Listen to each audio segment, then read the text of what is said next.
Good evening, ladies and gentlemen. Welcome to the December 12th Board of Selectmen meeting. We have a pretty full agenda actually this evening, and we'll be meeting with the Finance Committee later and getting various department reports. Before we start all that though, we have some announcements we'd like to make, and in no particular order. This Sunday is the Hatfield Luminary, as most of you may know. We've seen the signs around town. If you go to our website or the town's Facebook page, you can see the entire listing of the events and what time they're being held. I'll go over it very quickly at a high level, but at 4:30 is the lighting of the luminaries in town. 4:30 to 6, there'll be a presentation by the Historical Commission in the museum, which is the second floor of the library. 5 o'clock, storytelling at the Hatfield Public Library. 6 o'clock, Christmas carols with the Smith Academy Brass Band in front of Memorial Town Hall. 6:30, Santa's arrival in front of Town Hall. 6:45, there's hot chocolate and cookies at the fire station. And beginning at 7 o'clock at the First Congregational Church, there'll be concerts of the bell choir, guest musicians, and a vocal choir as well. So that is this Sunday. Weather's looking very promising. So we hope to see everybody participate. Also, we've got the Hatfield Public Library is now arranging for home delivery service. If anybody's ill or has access to transportation, they're going to work to get your items delivered to you. So if you need that service, you can contact Eliza at the library at 247-9097 or at hatfieldpubliclibrary@gmail.com. And then lastly, we just wanted to announce that the Hatfield Elementary School Winter Concert is December 21st at 1 p.m. The Hatfield Elementary Chorus will be participating. And they'll also be caroling on Wednesday, December 20th from 1 to 2:30 by those same students. So we encourage everybody to come see the children as they perform. They've worked hard all fall to do this for you. So thank you very much. Are there any other public announcements? No, just since we're talking about the Luminary, I'll mention that the Historical Society says they're going to be taking it over again next year. They had done it for years. They started it, and hopefully it'll be more streamlined that way and kind of back to the beginning of the tradition. There's been a few years where the Business Association kind of was helping and the Boy Scouts were helping, and it kind of went between departments and organizations. So the Historical Society will be taking it over again next year. Okay, thank you. Ed, do you have anything? I'm good. Anything else, Cindy? No. Marlene? Okay. So from, an announcement, public forum/public forum. Lydia? I just want to remind everyone that at the end of the year, census forms will be going out, probably the last week in December. And just to make sure everyone returns their census forms, I'm required by law to send second notices if census forms are not returned. And this does cost tax dollars for the postage and getting those secondary forms and tracking people down and trying to get everyone counted, so, and extra time. So please return your census forms and encourage your friends to return their census forms. Thank you. Thanks, Lydia. Is there anybody else here for public forum? Okay, thank you. All right, we'll move into the business section of tonight's meeting. So looking for an approval of the minutes from November 15th. Is there an approval in a second? I'll make a motion to approve the minutes. Okay, I'll second that. Okay, Ed made the motion, Cindy seconded, thank you. Is there any comments or corrections or anything anybody saw? No, my only comment Yeah. was we were supposed to send the letter on 5 and 10. Did the letter get sent by any chance? Letter on 5 and 10. Yeah, for the support the sewer extension on 5 and 10, that we met with COCOD and Rosenberg, and we had talked about sending a letter in support of that. I have not done that. I Okay. don't know what's the Well, link. we did, I think what we also talked about at the last meeting, and it's being researched now, was Mike Cahill had mentioned that there was a report or a study that had been done a few years ago Right, and I, for parts of 5 and 10 that might be beneficial in including that, the work that had already been done, including that in the letter that we already had somewhat drafted from our town engineer, Michael, to before it gets forwarded, to just make it all inclusive and put the whole package in there, so. I to don't send know. that to her, we were to Yeah. include that as well. Right. Yeah, and I've reached out to that group because I don't have a copy of that report. Okay, so maybe, It may be in my office, I've researched, haven't located it. okay, And I did have a comment on one other, when we were discussing the town hall renovations, just two things. One thing, I want everyone to please be careful on the front steps. They're moving now. When you go down them, they're full of leaves the other day. I know you called to have that cleaned out. And there's a lot of animals living under it, so the ground is hollow and not solid in certain places. So just please use caution with that. And secondly, I don't see the building inspector's not here, but one thing I just wanted before that gets, starts and it gets approved and everything. Years ago, I think I mentioned it to you, the balcony upstairs was shut down because it wasn't safe to have weight on it. So if they're going through all these renovations, say to possibly put the Historical Society or something up there, I was hoping he could give it a preliminary look and make sure it is going to hold that weight, so we're not getting into something that we realize is going to be a lot deeper than just renovating upstairs or sending an elevator up. okay. So could we make a note to... To I thought kind he of might reach be- out to him. yes. Phil, do you know anything about that? The balcony not being safe? I thought it was shut down for the reason that Cindy had said. I'm not positive, but I've heard that. At one point in time, they shut it down because of a weight restriction. Yeah, it was. No weight. So, Well, that's a good idea. So Marlene, would you mind reaching out to Kyle and Just made a note now. yeah, just float that by him to say, are we going to be good moving forward, or are there any sort of restrictions we're going to need to be aware of in the workers and the construction taking place? Okay. thanks. Anything else on the minutes, Cindy? Ed, thank you're all you. set with the Oh, minutes? and on town hall renovation, they mentioned coming in December in case they had to schedule anything special, because we were concerned about if they have to chip out the elevator, the concrete, if they could get that scheduled. So I don't know if they got back to you or not. No, I know they've been in touch with Phil. they've been walking the building this week, early this week, and last week they The were here. engineers have been in here. Going piece by piece, so but they didn't mention anything about scheduling, but they're taking a hard look at everything, so. I had asked if I could comment when they come, so if I know they're coming, if you could let me know, These were just the engineers, different subs. The electric engineer was here, the fire suppressor engineers were All right. here. Okay.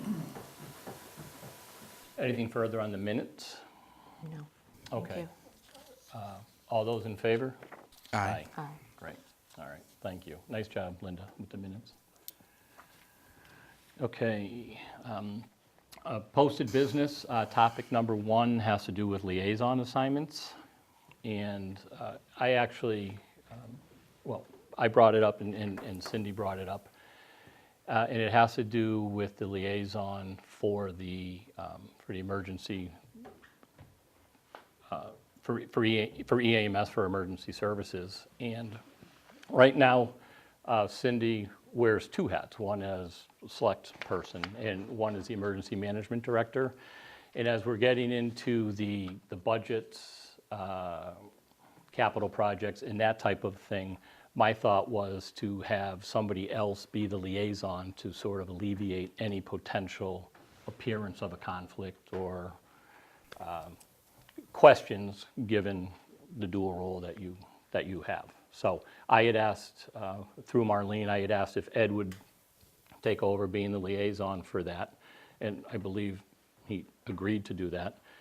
And so that's the change that I'm looking to make as the chair. I'd like to speak to that then. I don't understand why, because this came up in June when we discussed the liaisons, and you thought at that time, because of my background and my knowledge, that I would be a good liaison to that. I think I am. I spend time over there.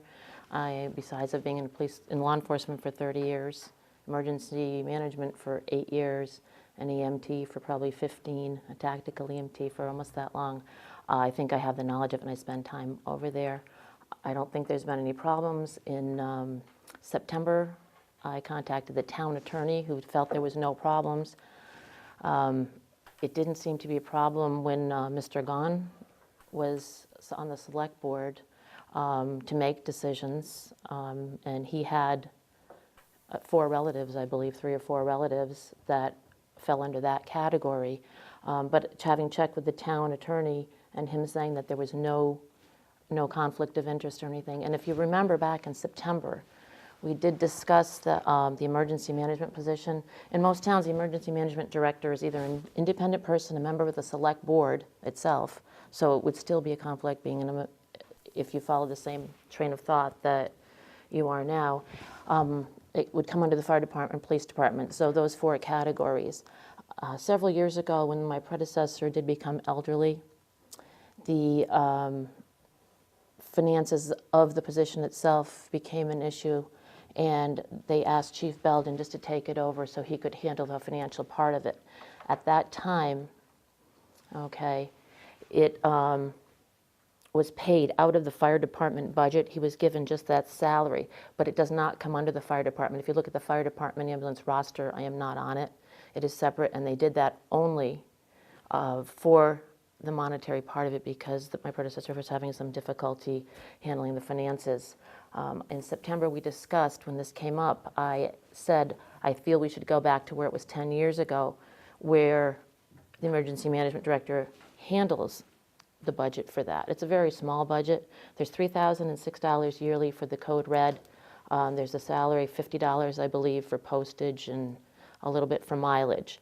And I've spoken to the select board member that was here at the time and also the fire chief at the time, and they're willing to speak to that. However, when we discussed it in September, I thought it should go back to where it was almost a dozen years ago, where it was separate, because there's no problem. And it actually saved the town money if we do that, because every year since 2010, I have returned money to the town from that budget. But it doesn't make it back to the town. It usually gets encumbered by the fire department, and then they spend it. So we would save money that way. And if you feel there's a conflict of interest, then that would eliminate any possibility of that. But I brought that up in September and to the board, and we said that we would look at that at budget time in February.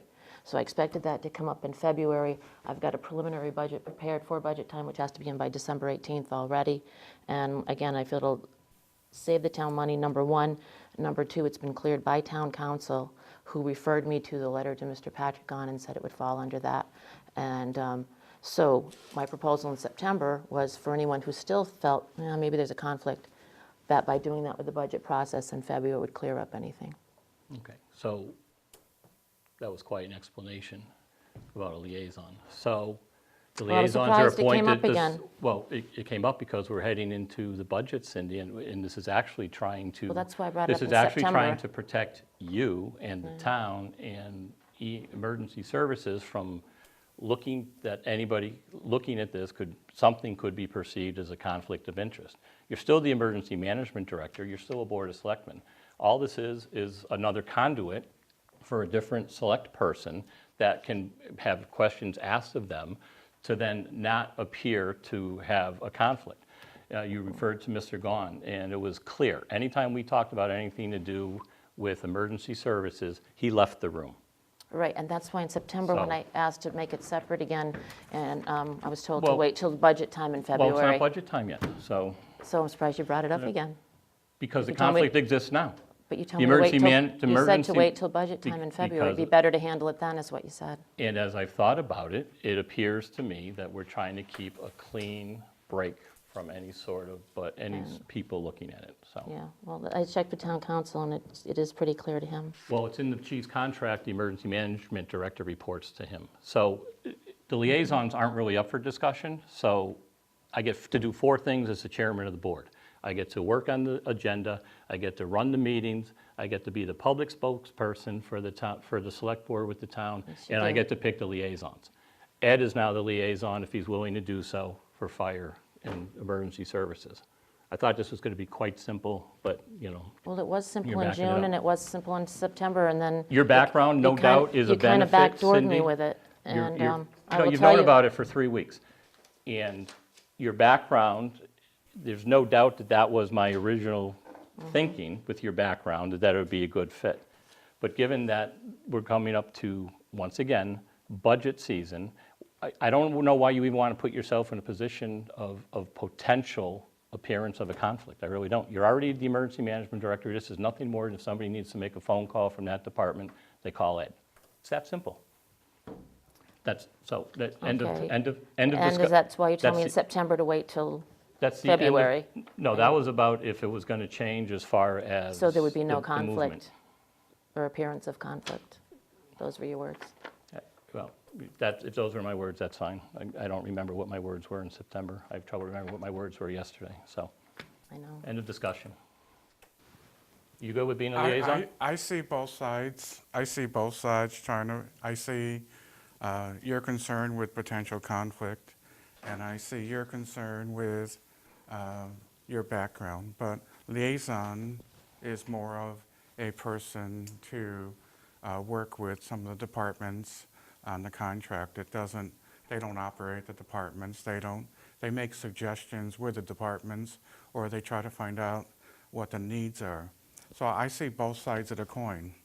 And I do understand that the chair does have the right to pick the liaison. So, And I voted for him for chair. and I'm not trying to cause any. Neither am I. I'm trying to protect all of us, quite frankly. That's what the so goal is here. There's no, I If don't the think it's chair- quite that simple, If but the I'm chair not has the gonna. right to pick the liaisons and the chair wants to ensure that there's no conflict, then I guess if the chair wants me to take over that other responsibility, then so be it. So I guess. thank you. All right, topic number 2, discussion of the revenue from the solar projects. I had asked Marlene to put that on there, but then I really didn't get to look at the background information that I had to make sure I was speaking to it accurately. So, but my understanding is those solar project revenues, which we are guaranteed every year, and there's incremental increases in that, Correct. can be applied to a particular project that we, or projects that we choose, rather than just have it go to free cash. But, so, at this point, I don't, I just wanted to float the idea. We'll get more information, because I think all that happened before either of you were on the board when it was agreed to, and we'll get the information where it explains the incremental increases, it explains how it can be Right, well, it would applied go to a to free project. cash. It Well, would yes, close out at the end of the but year. you can Yes. sort of, Yes. you can sort of Fund it from earmark it, free or, cash. yeah, That's correct. exactly, yeah. That's correct. So maybe, for our next meeting, we'll just have the background information, and then we can talk about it more in depth then. We can do that, sure. Okay. Topic number 3 is the appointment to the Housing Authority. This would be the appointment to represent, this is the appointment to the Housing Authority, Mass General Law, Chapter 121B, Section 5. This is the state appointment, or the appointment to the, right, Lydia? Am I saying that? That's, okay. And we're looking to appoint John Wilkes Sr. So we would need a motion to do so, appoint I'll to the. make a motion to appoint John Wilkes Sr. to the Housing Authority under Mass General Laws, Chapter 121B, Section 5. I second that.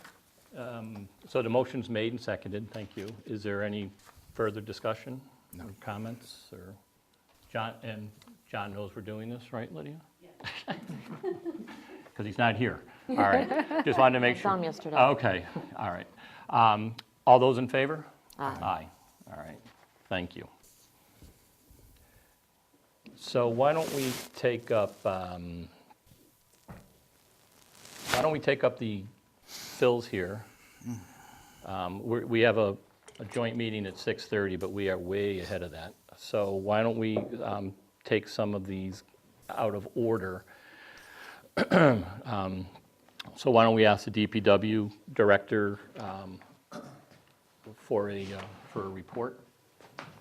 update on projects and how the first snow removal might have gone in town. I know the streets are nice and clear, so Thank the you. guys did their usual great job of. Yeah, I mean, the snow removal went very well. You know, we've had a couple storms now, over the weekend and then again today.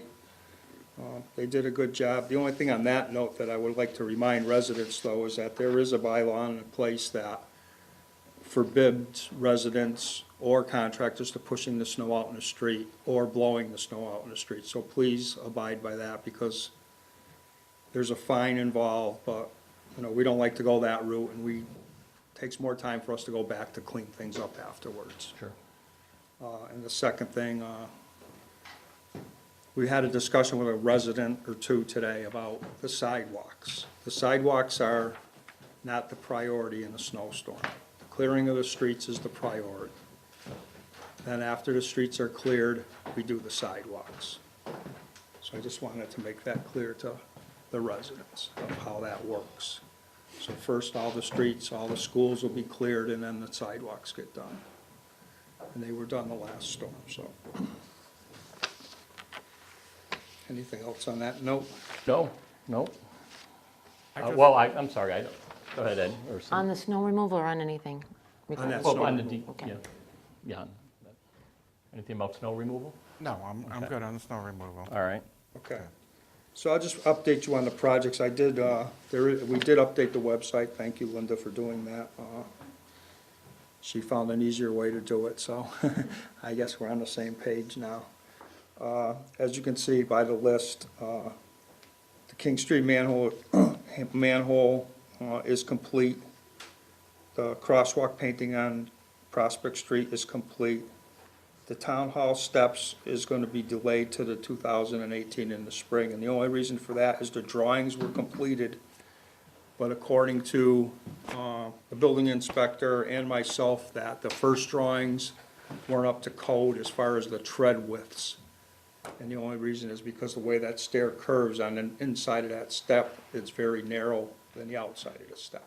So they have to redraw them for the granite supplier to cut them in the Well, right. the question on the the right step, radius. the Go ahead. question on the steps is, with this project coming up, the steps we're hoping the steps would be complete, because that may be an entrance to bring stuff in. So the concern is do you have like a time frame? Yes, it's gonna be early spring. I already talked, to the people that are doing the project, and it's not a long, drawn-out project. Remove the steps, pour the concrete footings, and put the new ones in. So it's not a long project. So, I mean, when you say early spring, is there like a date, a month? Well, I would say right after the snow, right after the ground unthaws, we'll get right in there and dig it out. Okay, so drawings will be March. complete, March, it's probably a 2-week project at the most. and it's all cut, ready to go? Yep. We'll have all the granite cut, everything ready to go, because the drawings are Okay. just about complete now. And the other thing on that note is that everybody that's involved in this project was wondering what we're gonna do with the face of the concrete that's gonna be out there. And over conversations with the park committee over here that's renovating the park, there's a Goshen stone wall over there that originally was going to be give to whoever the contractor was to do that project. And then there's been some pushback saying, well, it's a beautiful Goshen stone wall. Can the town use it? And I said, absolutely, we'll face the front of the steps. The concrete that you see out there now where the planter is, we'll face it with the Goshen stone from that original park. Oh, great. So, That'll look nice. yeah, that'll save some money in materials anyways. Anything on that, Cindy? Not on the that? stairs, Okay. on other ends, All right. yeah. Yeah, and so to Ed's point, we're gonna need to coordinate that with, I know you just said you've already been in contact with the people doing the work here, but, we've all gotta be in sync that we're, Yeah, we well- don't start the renovations or block access until Well, obviously. the those discussions steps- I've had with Kevin at Architecture Yell is, this back entrance is gonna have to be handicap accessible. Right, These back stairs, you're gonna have to build some kind of a temporary ramp or something there, because the side ramps will be gone, and the people can't come up the front stairs with a wheelchair, so. So, I mean, there's gonna be access to the building through this back door. Right. Okay. All right, thanks.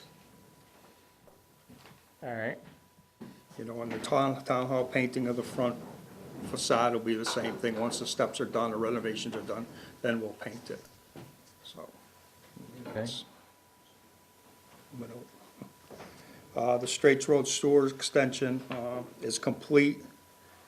It's not tested yet. That's the only thing. We have to test the line. And with the snow, we haven't had time to do that. So in the spring, we'll send out, because nobody's gonna hook up now with the frost coming in the ground. So we'll send out, you know, to the 6 or 7 residents that are there, that the sewer's up and available to them, so.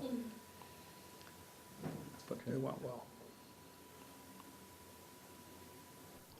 Okay, we're getting there. The water main project. The water main to Gore Ave. Gore Avenue, okay, they were reviewed, everything's good. We finally had the approval from Mass DOT about the new suspension bridge for the water line. Yep. The bids were out, and the bid opening is 12/20/17 Gotcha. at 2 PM here at Town Hall. I talked with Michael this morning, and he said that there's been a lot of activity asking for bid documents, so that's a good thing. I know there's some hot action going on.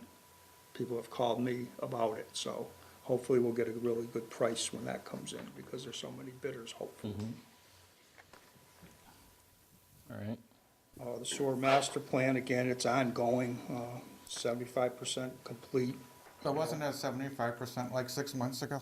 Well, he's working on it. I mean, he had to collect a lot of data to put this together, especially with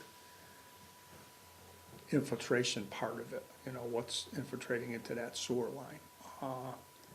And one of the reasons with the capital planning, I just on the flip side of this, is that we didn't submit anything to capital planning this year until this is complete. Because we don't want to put a project in there that all of a sudden we get the master plan and it's 30th in the priority list, you know, so we're trying to be a little proactive and get that, and then we'll do it next year. do you As think, far- do you think this will be complete? Yes, come it'll be complete. spring? He has, I think he has a completion date of January. Oh, okay, I was gonna Yeah. say by like March He's running a or little April. bit behind, Yeah, but- it's, yeah, okay.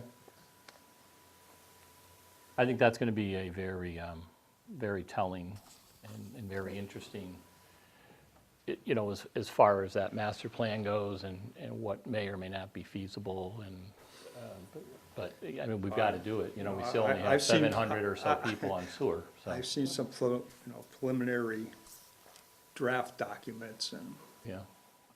you know, it's a 30-year-old plant down there. Yeah. 30 plus, so. Yep. Yep. I'm sure there's gonna be a big ticket attached to that. But, It is what it is, it's a document, you know. Yeah, Have you been able to work on any grants that, Yeah, we just applied for a grant, as you say that, you know. We just applied for a $40,000 grant, we're waiting the approval, so we'll see. And that was through, you know, our engineer, so.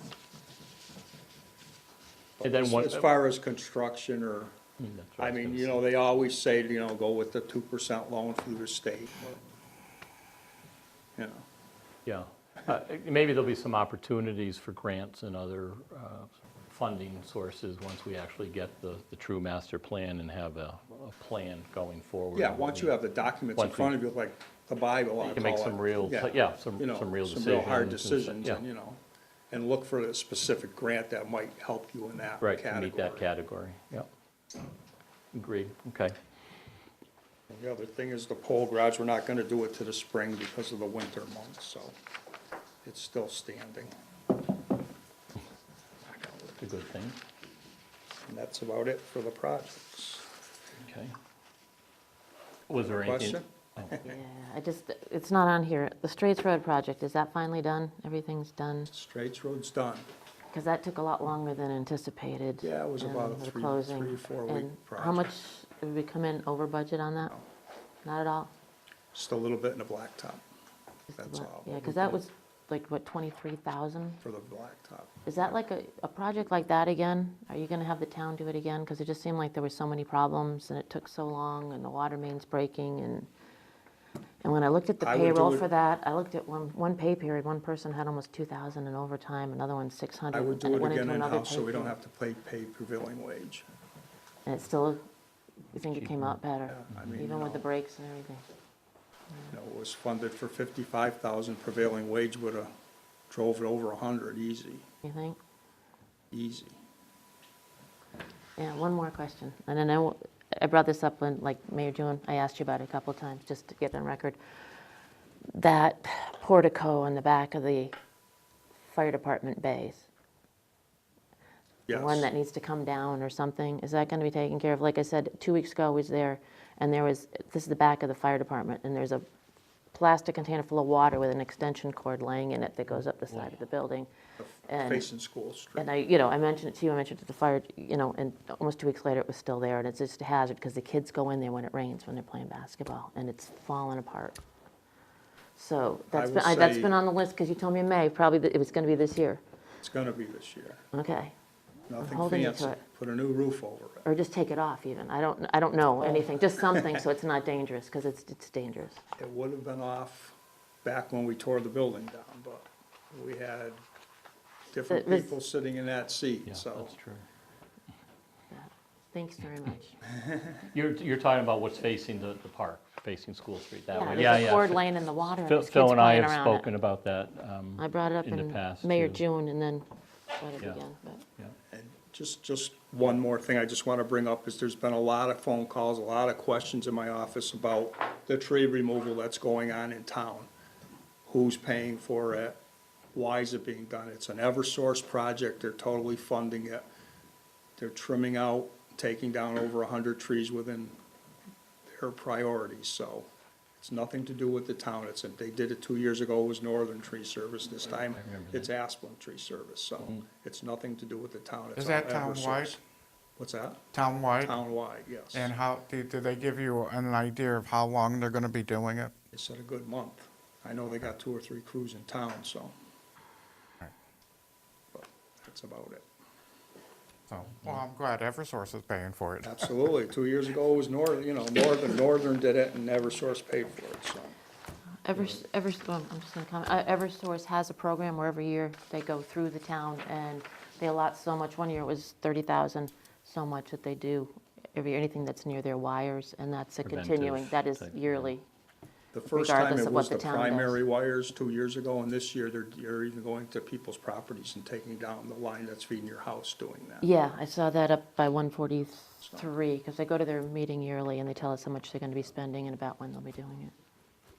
So we thank them for that. Maybe in the future, if Eversource is doing that, we can put that on the website, so you won't get all those phone Yeah, we calls. got a few. Good idea.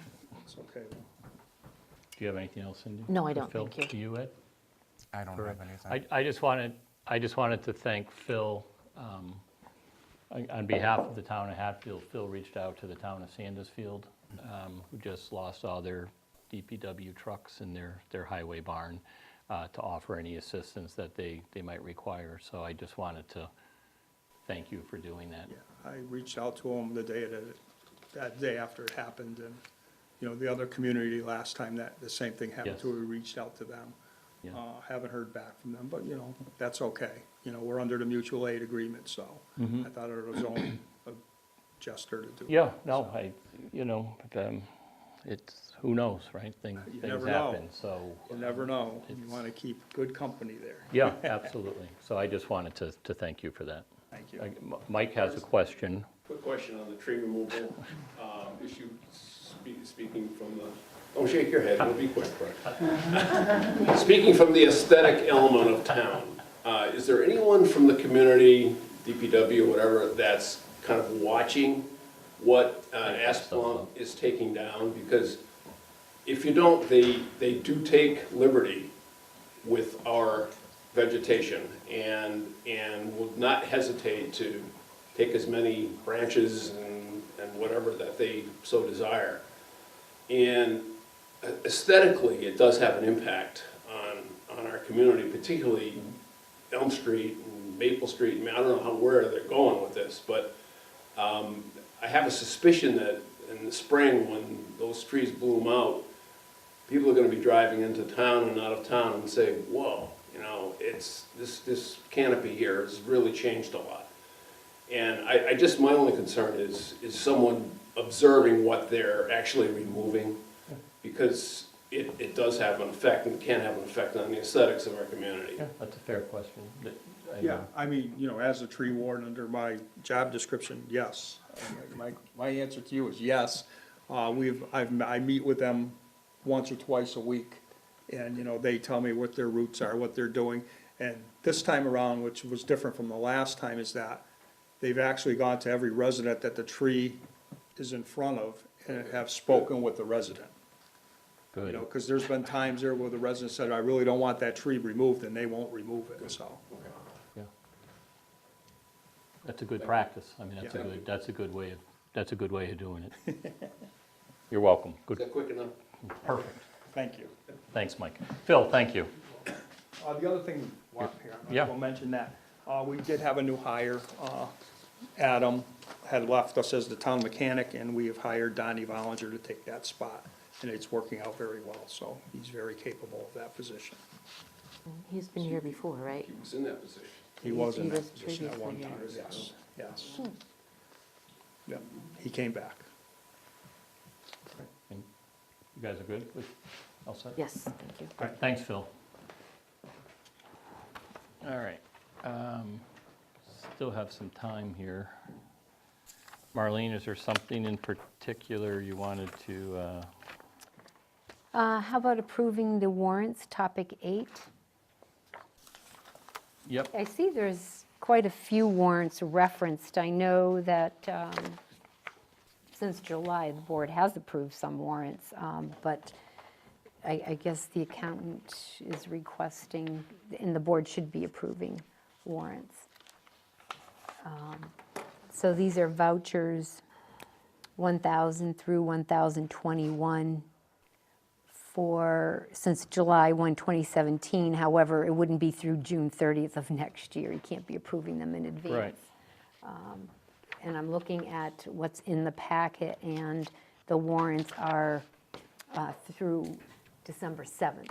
So I Yes, would ask that yep. the board approve the vouchers, 1,000, it does say 1,021, so that might be just a typo, through December 7th, from July Well, 1st, 2017. Yeah, vouchers number 1,000 through voucher number 1021. 1021, Right, right. 1,021. But Yeah, it's and then he the must have put the whole, the dates, though. yeah. The He 18th. did the end of the budget year for 2018, but even though these are only through December 7th. I get it. Right. Thank you. Okay. Is there a motion to approve? No, even though we sign these, we still Right. have to bring It them up is- for approval, right? That's, Correct. The Okay. board should vote, is required to Yep. vote.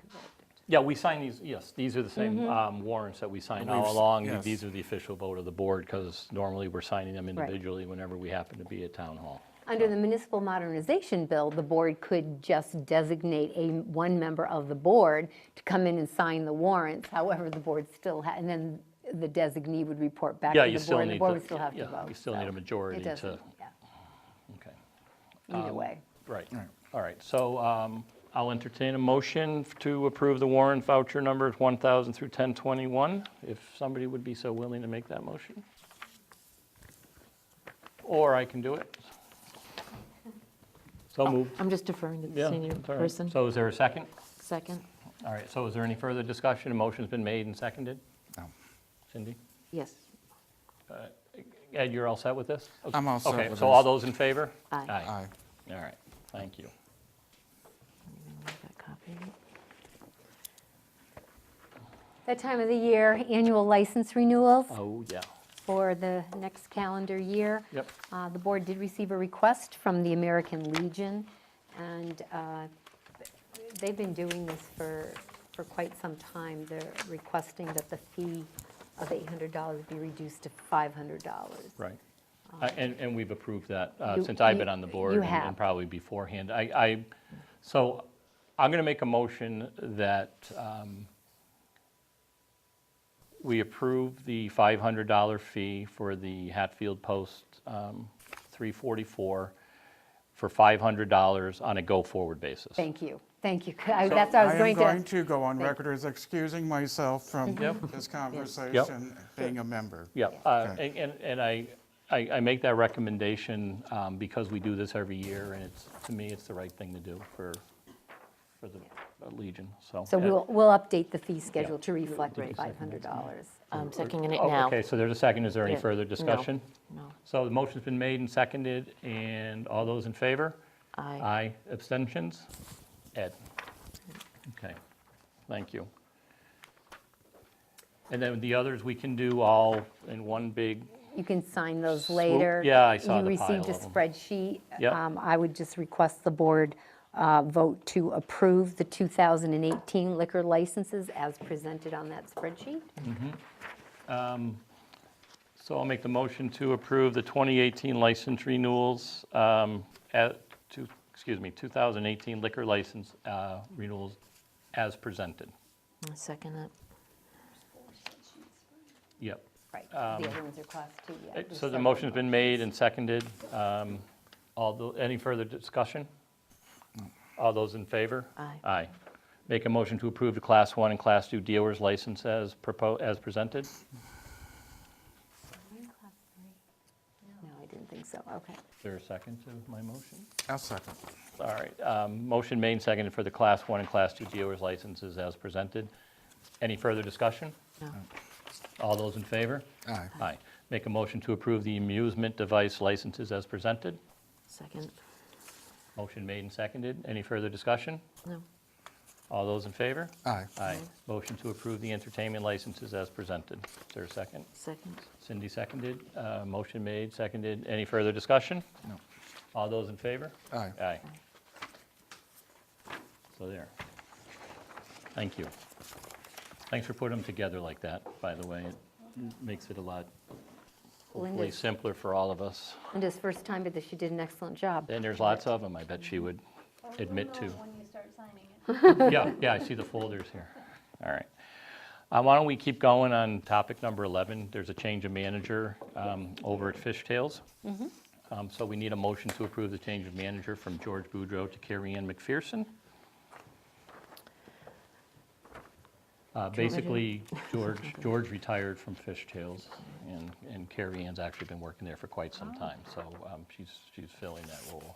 She's actually been the manager, but not of record, so now we're making it official. So I'll entertain a motion. Make a motion to approve the change of managership from I'll George second it. Boudreau. All right, thanks, Ed. Motion made and seconded. Is there any further discussion? No. All those in favor? Aye. Extended hours, double Bs is looking, motion to, the motion, so we're looking for a motion to grant extended closing on New Year's Eve, December 31st, 2017, for Double B's Bar and Grill on Prospect Court, to be able to stay open until 2 a.m. on December 31st. This is traditionally, the bars and restaurants come in a few weeks before New Year's Eve and ask if their license doesn't already allow them to stay open to a certain time. If they need it extended, they come in and ask, so that's. I'm just wondering, to be fair, should it be for everybody or just for one establishment, that's all? Well, they could, any establishment could present Yes. the request, so Yeah, I was actually They surprised did. I didn't see more, to be perfectly honest with the you. only discussion I have is if everybody could just make the requests one sentence like that. Great. Yeah. Well, it's really that simple. It's kind of one night a year unless there's a special event at some other time, so. And this is the only one that was requested it so far. In their packets that they got, there was a colored piece of paper that said, if you are requesting extended hours on New Year's Eve, you need to request them in writing to us, and they will be voted on. So this was the only one One that that came came in. So everybody had the opportunity? Yes. Okay, Yeah. I just wanted to. Yeah, no, that's a good Yeah. point. Yep. Okay, so, motion's been made and seconded, I think, right? And is there any No, I further don't think we- discussion? I don't think We we didn't did. do I don't think anything? we did. Oh, I'll make a motion to allow Double B's to stay up until 2 a.m. on New Year's Eve. great. Is there a second? I'll second it. Okay, motion's been made and seconded. Is there any further discussion? My question now is, since Double B's is being allowed to operate at 2 AM. If any other requests come in, do we still need a meeting to vote on those requests? We do. You would? And if, those would have to come in before our They next... gotta No, give us- actually, all of these had to be in by November 30th, so Okay. no. Right, I mean, if there was a last minute, the light bulb went off at one of these places and they decide, oh, we're gonna stay open beyond our normal hours, yeah, they would have to submit a request and then we'd have to have a posted meeting. Right. So they better, if, I'm not, But it's past the deadline already. It's past the deadline, so they can't. yeah, well, it's, Yeah. I mean, there's no official, I mean, until December 31st rolls around, theoretically, somebody could request it. I Right. mean, you know, the idea is to make all of our lives easier by saying, here's the Right, date, right. you should let us know Linda's by. saying that she had That's Well, that's yeah, all. plugged But it. it Well, I was guess we're November covered. 30th. If everybody was aware of the fact that Yeah. they could, then, and this is the only one that requested it, then we're being fair, that's all. Okay. Okay, motion's been made and seconded. Any further discussion? No. All those in favor? Aye. Okay. So, just for those people that are at home that aren't watching the clock like I am, we still have about 10 minutes until we have our joint meeting with the financial team. Excuse me. So, Marlene, do you want to talk to or speak to the personnel forms, which really are, I guess you need our approval? Right, It's for the board topic to- 13 on our agenda. So we have some new hires, and so basically the forms are brought before the Board of Selectmen to approve the rate, right? I mean, that's One employee is a current employee, and he's just moving. changing, Increasing, right. yep, yep. Completed the probationary period. Yep, The other is a new hire, yep, and the other is a permanent part-time yep, employee, okay. sort of a substitute. Right.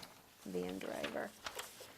So just the board just needs to sign off on those. Yeah, so this is more of a formality.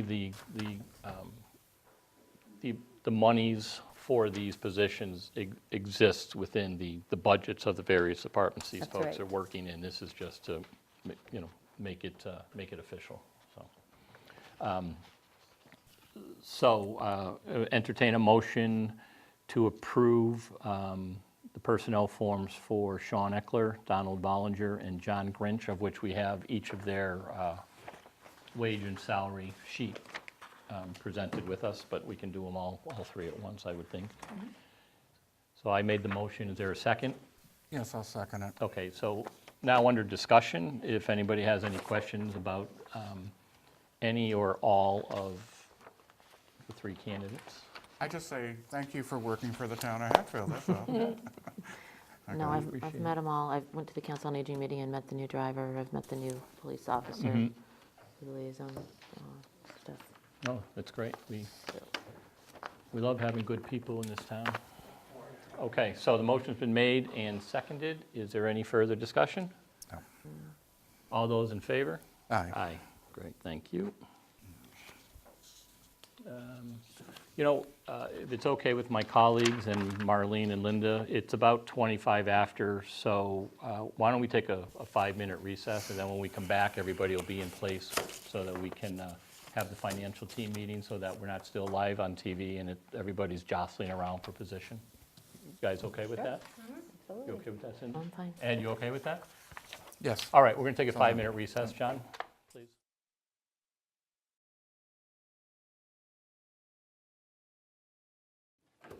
All right, thank you very much. Welcome back. It's a continuation of our December 12th meeting. We now have joining us some members of the Finance Committee, as well as we have the town treasurer / collector and the town accountant here. We're going to be getting an update on the finances of the town, where we stand as of December 12th, 2017.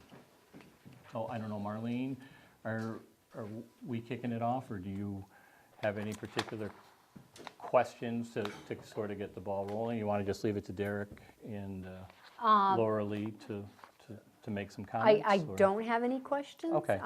But I'm We want to get glad our, to we're looking to get our update from. update, right. Okay.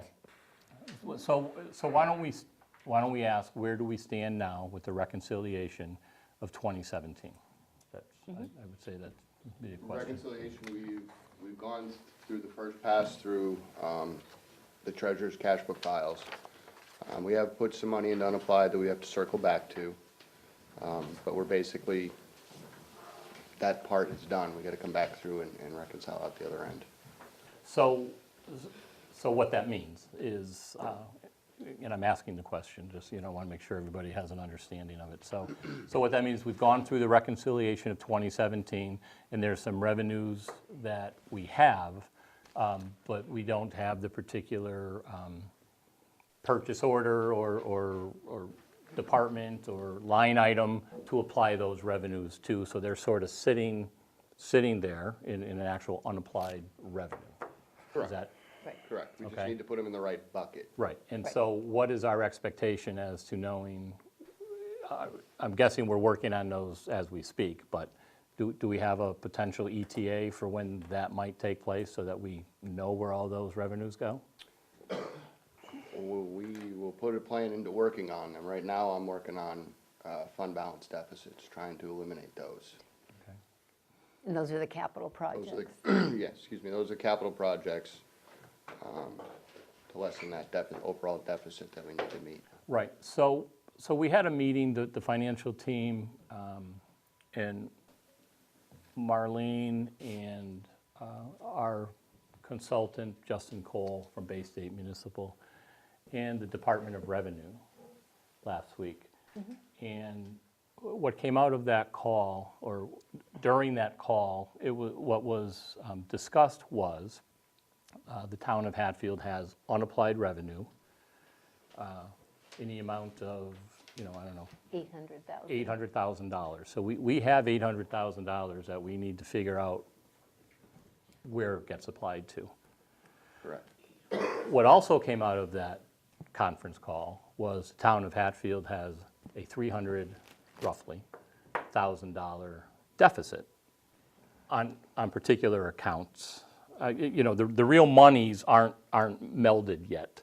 But, so one account has money in it, one account has a deficit, and what we, along with that conference call, the DOR, Justin and the financial team discussed was, what's our next step, right? So we aren't going to be able to set the tax rate That is correct.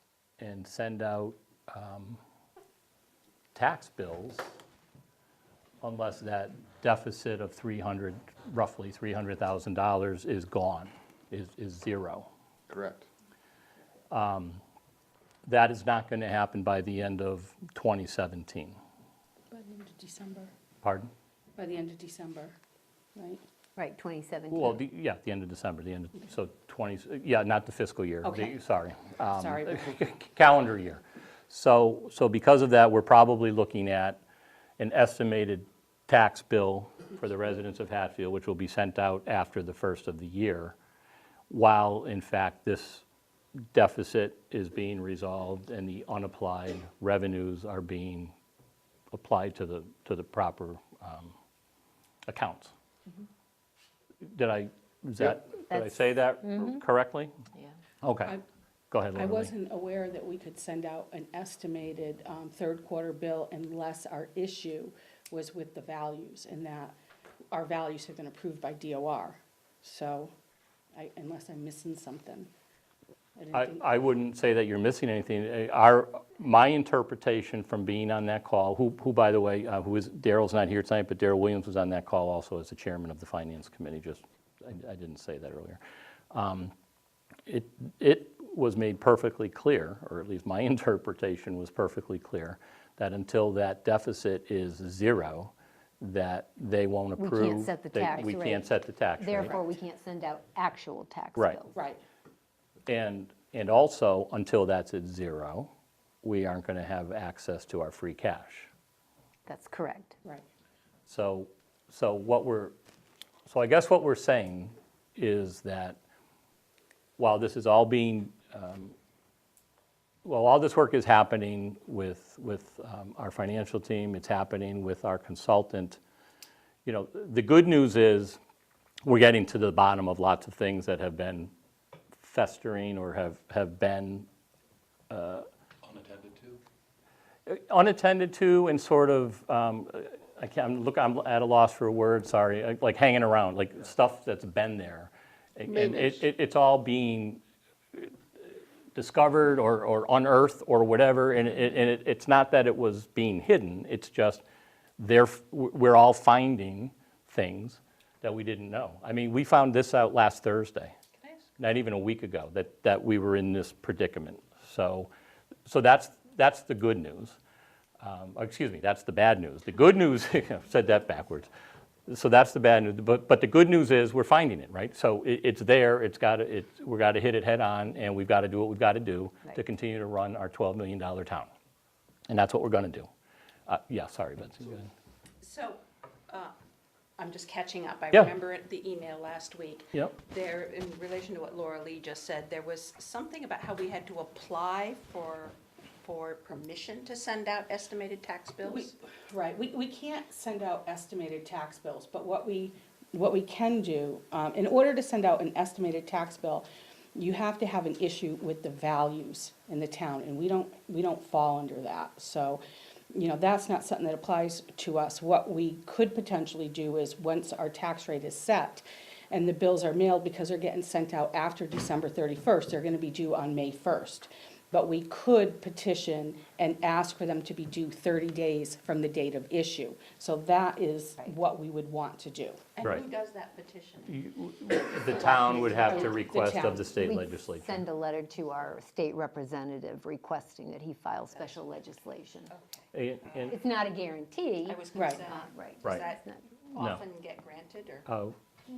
I don't know the answer to that. Actually, the Department of Revenue are the ones who brought that up as a potential, They're aware as a that other towns possibility. have That done that. Right, Yep, right, they suggested that we ask. right. You know, we're having this conversation because we're trying to let everybody know what's really happening. I think whether it's an estimated tax bill or just a tax bill with Actual bill, right. after the first year, we've still got 2 more weeks to the end of 2017 to try to narrow the gap. I mean, for example, the $300,000, what we were told was a $300,000 deficit. That's what we sort of shifted resources to make sure we knock that down as soon as possible. I don't know where it stands today, but I know as of yesterday, it had already, It has been some of those, yeah, they weren't true deficits, they were, we needed to know where the money was coming from to pay them down. And so that has already been reduced. So we're moving in the right direction. Correct. Okay. Yep, we've knocked down a few of them, and it's the maintenance that just needs to get done with these funds. You know, there's a reconciliation process with cash, but there's also a reconciliation process with all these grants and capital projects and, you know, just things that have been sitting out there. If we can go out there and we can prove out that this deficit doesn't really exist, or it was paid out of a different account, document it, I can write a journal entry and I can make them go away. But I have to prove that they're not really there. Sure. Did the state themselves ask for any sort of a timeline to report back to them? Or is Justin sort of our mediation person to keep them abreast of the work he's doing with you guys and where we stand and how it's moving, or? Justin's in constant contact with them, keeping them updated, letting them know what's going on.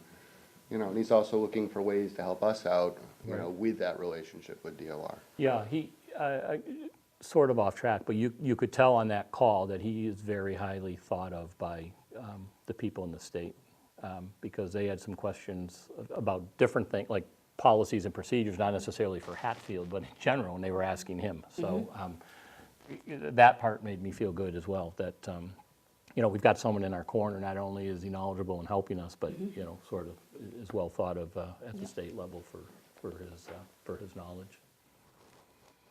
I don't know, do you guys have a particular? question. Yeah. I mean, going back, part of our problem was making sure that we did reconciliation. And before we had a backlog, and that's why we couldn't keep up. But now that the backlog is caught up, and have you guys established a way to stay on top of reconciliation on a monthly basis, or a plan? What kind of plan do you two have together so you make sure that you stay on top of reconciliation? Because my understanding previously to reconcile a month was like 4 hours, if I'm correct. On my side, it's about 4 I hours. mean, so you got 4 weeks, you got, 160 hours, so there should be 4 hours in there. Are you guys able to do that? Currently, right now, my resources are shifted to eliminating deficits. Okay, so right now, so are we gonna fall behind because now we gotta shift to this other thing?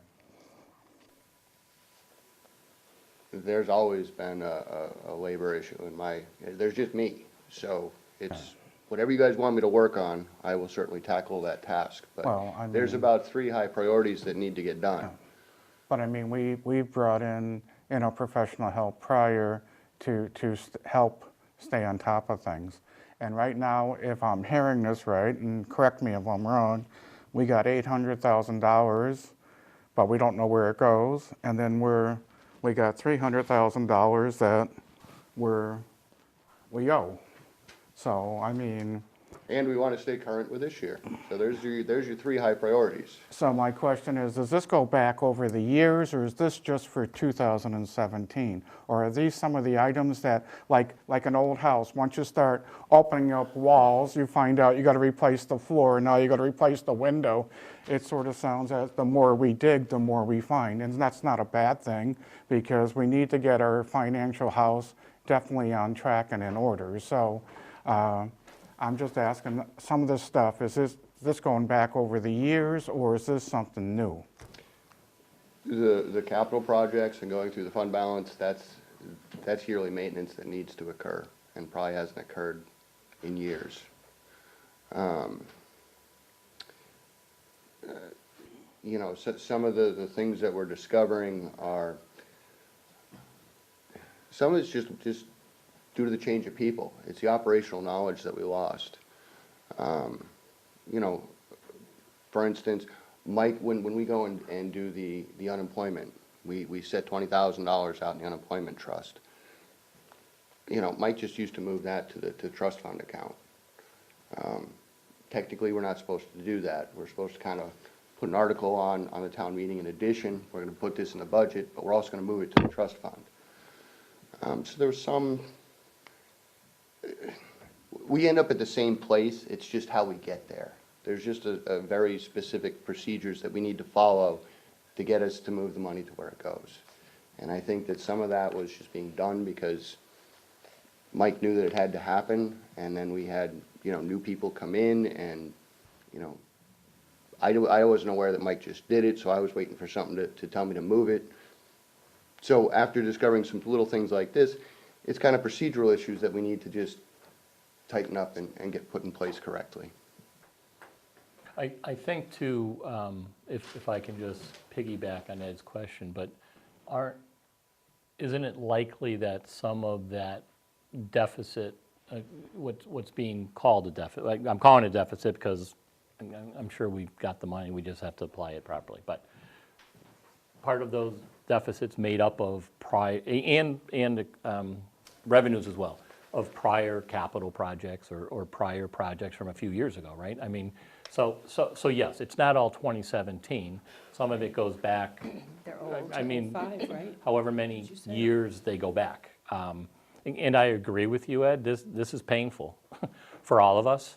And I've sat here pretty much at every meeting for the last 6 months and said, we will have this done. We will have it done. I was just hoping it was by now. But this should be it. I mean, we, the state, Justin, you guys, we're going through this with a fine-tooth comb. I mean, I'd like to think that this is going to be the end once it's resolved. Also piggybacking on Ed's statement, though, is we have to do our best to stay current with 2018. I mean, we just have to. I mean, I know the rush is on right now because we just had this phone call with the state last week, but we got to get it together. I mean, we can't fall behind. Right now, Justin, how is he assisting you guys? He took a look at the tax recap for us. He reconciled out the fourth quarter. But other than that, it's basically advice, you know, contact with DOR, keeping us on track. Trying to work with Laura Lee and I to put together a plan of when these months should be reconciled, in conjunction with what we have in front of us.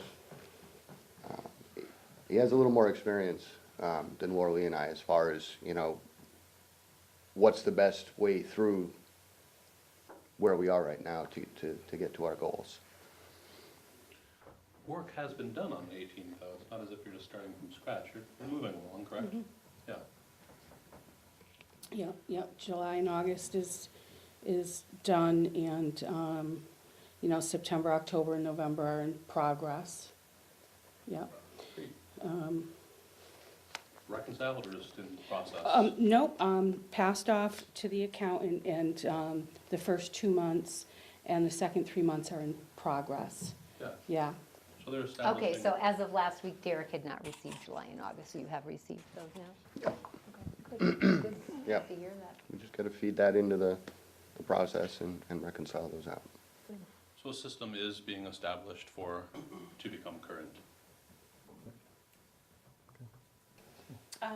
So we talked about we won't be able to have access to the free cash until this $300,000 deficit has been tracked down and And identified. fiscal year 17 has been audited. Yep. They're requiring us to have fiscal year 17 audited as well. So in the meantime, are any projects being put on hold because we don't have access to our free cash? All the capital planning. All the projects capital projects that were approved at the Can't do annual that either. town meeting in May are funded. Are okay, right. Right. So Nothing Going- new. Going, Nothing right, new. there's nothing Coming new, year, everything's on hold. right. That's, We're working. Going forward, right, anything Right. proposed. Last fiscal year, or last year before town meeting, we had, excuse me, the state had released a portion of the free cash, and we spent it, well, we didn't spend it, we applied it to capital projects. projects. So we actually have or received those funds. So when we're talking about free cash, we're talking sort of the next round. Free the- cash for the fiscal year remainder of- 17. Yeah, the remainder of remainder. that in fiscal year 17. They're the state's holding our feet to the fire, and I would say rightfully so. Yeah, no, that's fine, I'm just So- trying to understand timing. Yeah, no, of course. So we would have another town meeting in May, is that right? Annual town meeting in Yes. May. Town meeting in May. And we would hope to have our free cash available to us by then.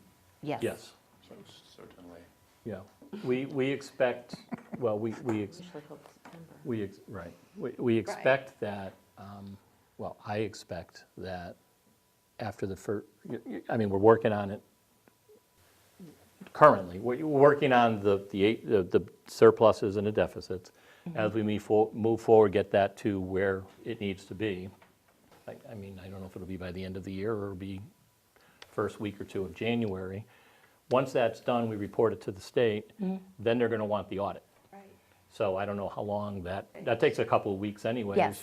To do it, never mind get on the schedule or the calendar for it, right? So I'm just sort of guessing that by the end of May, by the end of February, perhaps, Yeah. all this is Okay. done. What I'm trying to understand is there anything, critical's the wrong word, is there anything we were sincerely hoping we would be able to pay between now and May that we're not going to be able to pay because our free cash isn't available? That's the question. Yeah, I think that we were hoping, I think there were some departments that were hoping that come fall, this Right, this past past fall, we fall, had that hoped to have a town meeting, that we would have a special town meeting.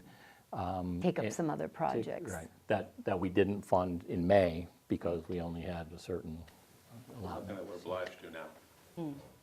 Everything coming up now that we're just about to go into the new season for is what we're not able to do. No, I know, I Everything just else. wonder, I'm trying to understand We the critical haven't- nature of any of those projects. No. Are any of them, No, we didn't get the free cash, so we can't spend it, so we only spent that partial amount. Yeah, Betsy, if you're asking if there's anything that's a priority. Right, that's that what need- I'm No, not at the moment. Okay, thank you. Right. Carrie had a question? So the capital projects that were put off in May, that was supposed to be for a fall meeting. Now we don't have the monies for those capital projects, and now we're coming into the next fiscal year's capital projects, which means whatever would have been scheduled for this year's regular capital projects is gonna get pushed off too, because we're not gonna have that much free cash. It's gonna come up that the rest of last year, plus what would have been considered for this year normally, is all gonna be considered at once, correct? Well, I would say that's true because we didn't have a special town meeting in the fall Right. because we didn't have the free cash. So The free cash you're waiting on is, Is 17's money right, so then capital projects for 18, or what would be? for fiscal year 19, I'm sorry, 18. Yeah. fiscal year 18, 18. which we'd be coming into meeting in December now, or very shortly. Some of those projects are gonna get put off because of all this, correct? Absolutely. Am I understanding that? Well, potentially. Potentially, But, I'm assuming we'll take care of what was supposed to happen in May before we're gonna take up projects that are gonna be coming up for this But next the round. projects from May should be all set. It was going to be any potential projects established in September. We put off capital projects for fall town Well- meeting. Well, yes, so I think we're saying the same thing, only I would clarify to say there was nothing that was voted upon in May and approved via free cash. Right. Those That are- isn't happening. Right, there were projects that were brought up in May, and because of the pile of money was only so much, it was, well, we expect to have the difference of free cash that the state's holding back Right. available to us in September. So what you're saying is correct. And what I'm saying is correct. No, I So, get it, I yeah, get it, I yeah. get what you're saying, I just wanted, Yeah. because obviously we're looking at like I mean, correct me if I'm wrong, but there was 5 or 6 capital projects that got put off. One of, I mean, There always is. The capital project incentive committee right now, is going over all those now, so. right, But but I'm you- talking about the ones that would have been. in There were some that May were expected put to, off. that would have expected to probably pass or be approved at a fall town meeting. It's Correct, yeah. Like you said, the same thing, the glass is half full with the way you put it, the glass is half empty over there. Yeah. It's the same thing, and it's not good. No, it's only half, whatever, right. And in Bob, order to do this, you gotta have a town meeting to take the deficit, but in order to have a town meeting, we have to have true numbers, and we don't have that. We don't know exactly what the truth and the numbers are at this time. Right, so part of the thought was, and people I'm sure have heard about it, so part of the thought was tonight, finance and financial team and the selectmen would try to pull off a town meeting by the end of the year, or the end of 2017, so that we would be able to transfer monies from wherever we might, have a surplus and wipe down that $305,000 deficit. That all sounded great on Friday after our call on Thursday. As Laura Lee and Derek and Justin and Marlene started looking into that $305,000 deficit, they were able to find, as Derek mentioned earlier, that some of those weren't a true deficit. They were able to find where the monies were and move them over. I say all that because we didn't want to have a special town meeting and try to fund something that we thought was a deficit, but it wasn't a deficit. And now we've got money there that ultimately we have to have a town meeting to move it back somewhere else. So I say all that simply to let people know. So we've decided not to try to pull off a meeting in 2 weeks. And once we get the dust settles, if we need a town meeting in January or February or something, when we have some concrete information of we really need to pay this bill, or whatever the circumstance is, that's when we'll look to do it. So that's the reason why we're not pushing now. And I think that 300,000's already down, like. It already is, To 240 or something. Right. They started to found a Right. couple. We just so. didn't want to transfer to something that doesn't really need it. Right. I mean, because then you got to undo it and go back the other way. The sooner we can resolve the unapplied Yes. and the deficits, then the sooner we can have a town meeting. Well, the unemployed just like Put it in the bank. 800,000? It's like, okay. So, Bob? My question is, Marlene brought up that we need to finish closing out these books, we need to figure out the $300,000 current deficit that we're looking at, and then DOR has to come in and do the audit, correct? To make sure DOR that wouldn't the do books- an audit. Well, We yeah, have an an auditor audit that gets comes done. in. Audit gets An audit done, gets and that is to close out the 17 books, FY 17, correct? Correct. Correct. So we right now are talking that we have a $300,000 deficit from FY 17, which means we can't have reconciled books for FY 17, correct? We can't have reconciled books through the end of the fiscal year if we are currently sitting on $240,000, $300,000 deficit from the end of June 30th. If I could just clarify Yeah. that $305,000 deficit is a number of fund balances that Derek referred to. They are capital projects. Some of them are capital projects that go back many, many years, not just 17. We do have some issues with fiscal year 17 that need to be resolved. But what makes up that 305,000 are projects that go back to 2005, 2009, and more current the last few years. But my understanding is if you can't close out one fiscal year, which means that way you can't certify your free cash, which is why we don't have the money now. We didn't have it in September like we were hoping to have. Right. It sounds like we're not gonna have any free cash for starting for next year as we look for FY 19, and we're gonna be back here again. This is now the second year in a row that we can't set a tax rate because we can't certify our free cash, we can't close out our books. I'm also questioning how, when I took basic accounting back in high school, how do you close out July and August and reconcile July and August if you truthfully don't know what the end of June's books were? End of 17. And end of 17. I don't understand how you can take a number and reconcile months and know what you have for values in either revenue or not if you haven't finished the previous months, which, based on what you're saying, we haven't closed out FY 17 because there is this $240,000 that's sitting out there.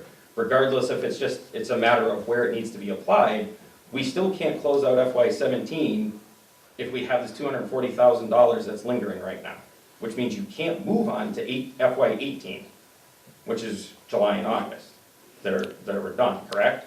Because you don't have values to start off of. Not exactly. Well, you could reconcile your receipts for the month to your bank statements. Yeah. That's essentially what you can do. I understand, yes, Yeah. we paid this bill came in, we paid that, but you still don't have an actual value, which is ultimately where all of our bills ultimately need to get paid from, is we need to know how much money the town has to be able to pay said bills, and then to know how much we're gonna have stabilization, free cash, and to set the FY 19 budget, which is due in 4 days.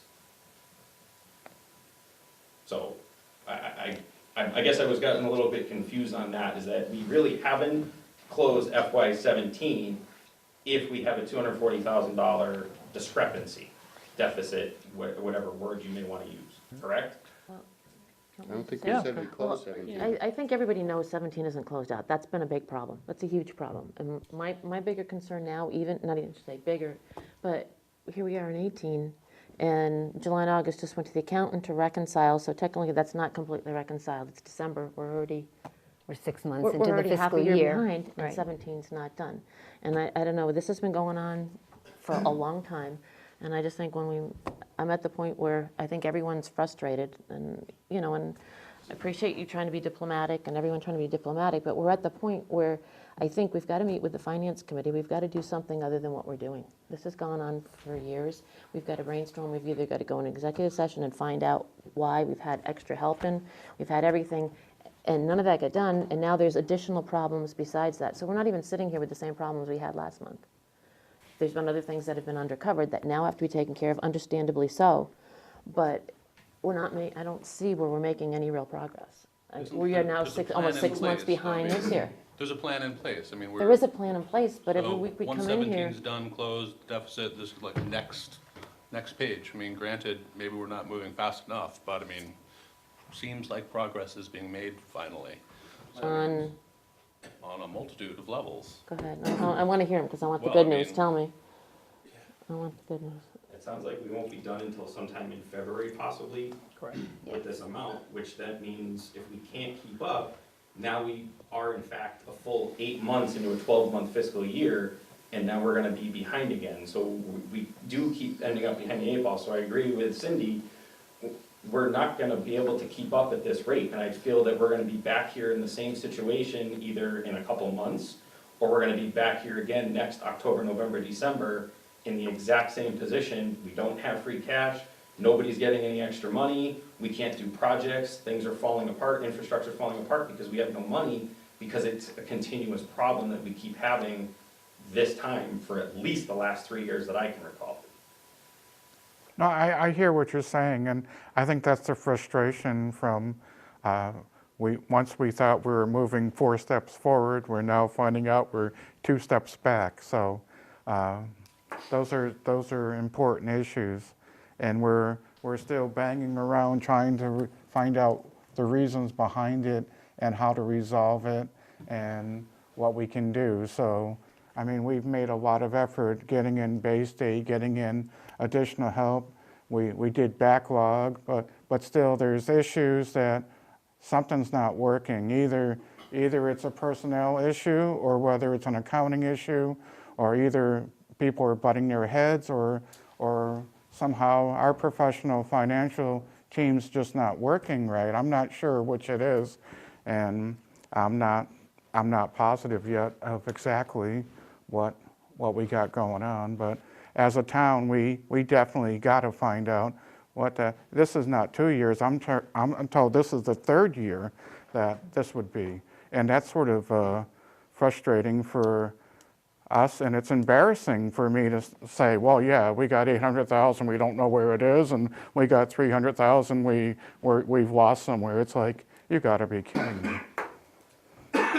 Mike? Right, I guess the question I have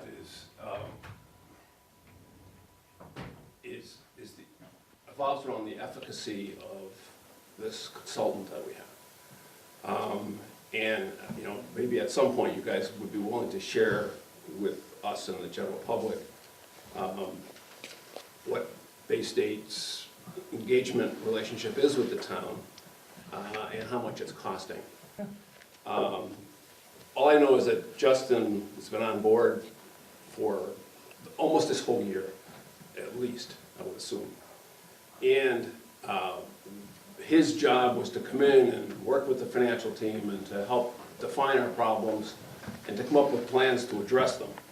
One of which was to reconcile 17, to get 17 closed, to be able to get all of the information ready for a recap sheet, and to have all the data ready for submittal to the Department of Revenue according to a plan that you guys had in writing, step by step. I remember Stan Pitchko going through this plan that someone had documented that would have all of this resolved, completed and resolved into the DOR in September.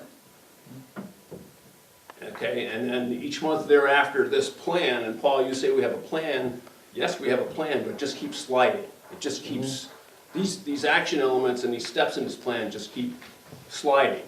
But nevertheless, I really wonder about the efficacy of this consultant who has been with us and teamed with us for 9 or 10 months anyway, and who's been working with Derek and our treasurer collector. And, you know, we find out 2 weeks ago that we have a $300,000 deficit in fiscal 17. I mean, it's not like a $3,000 deficit or a $30,000 deficit. It's a $300,000 deficit.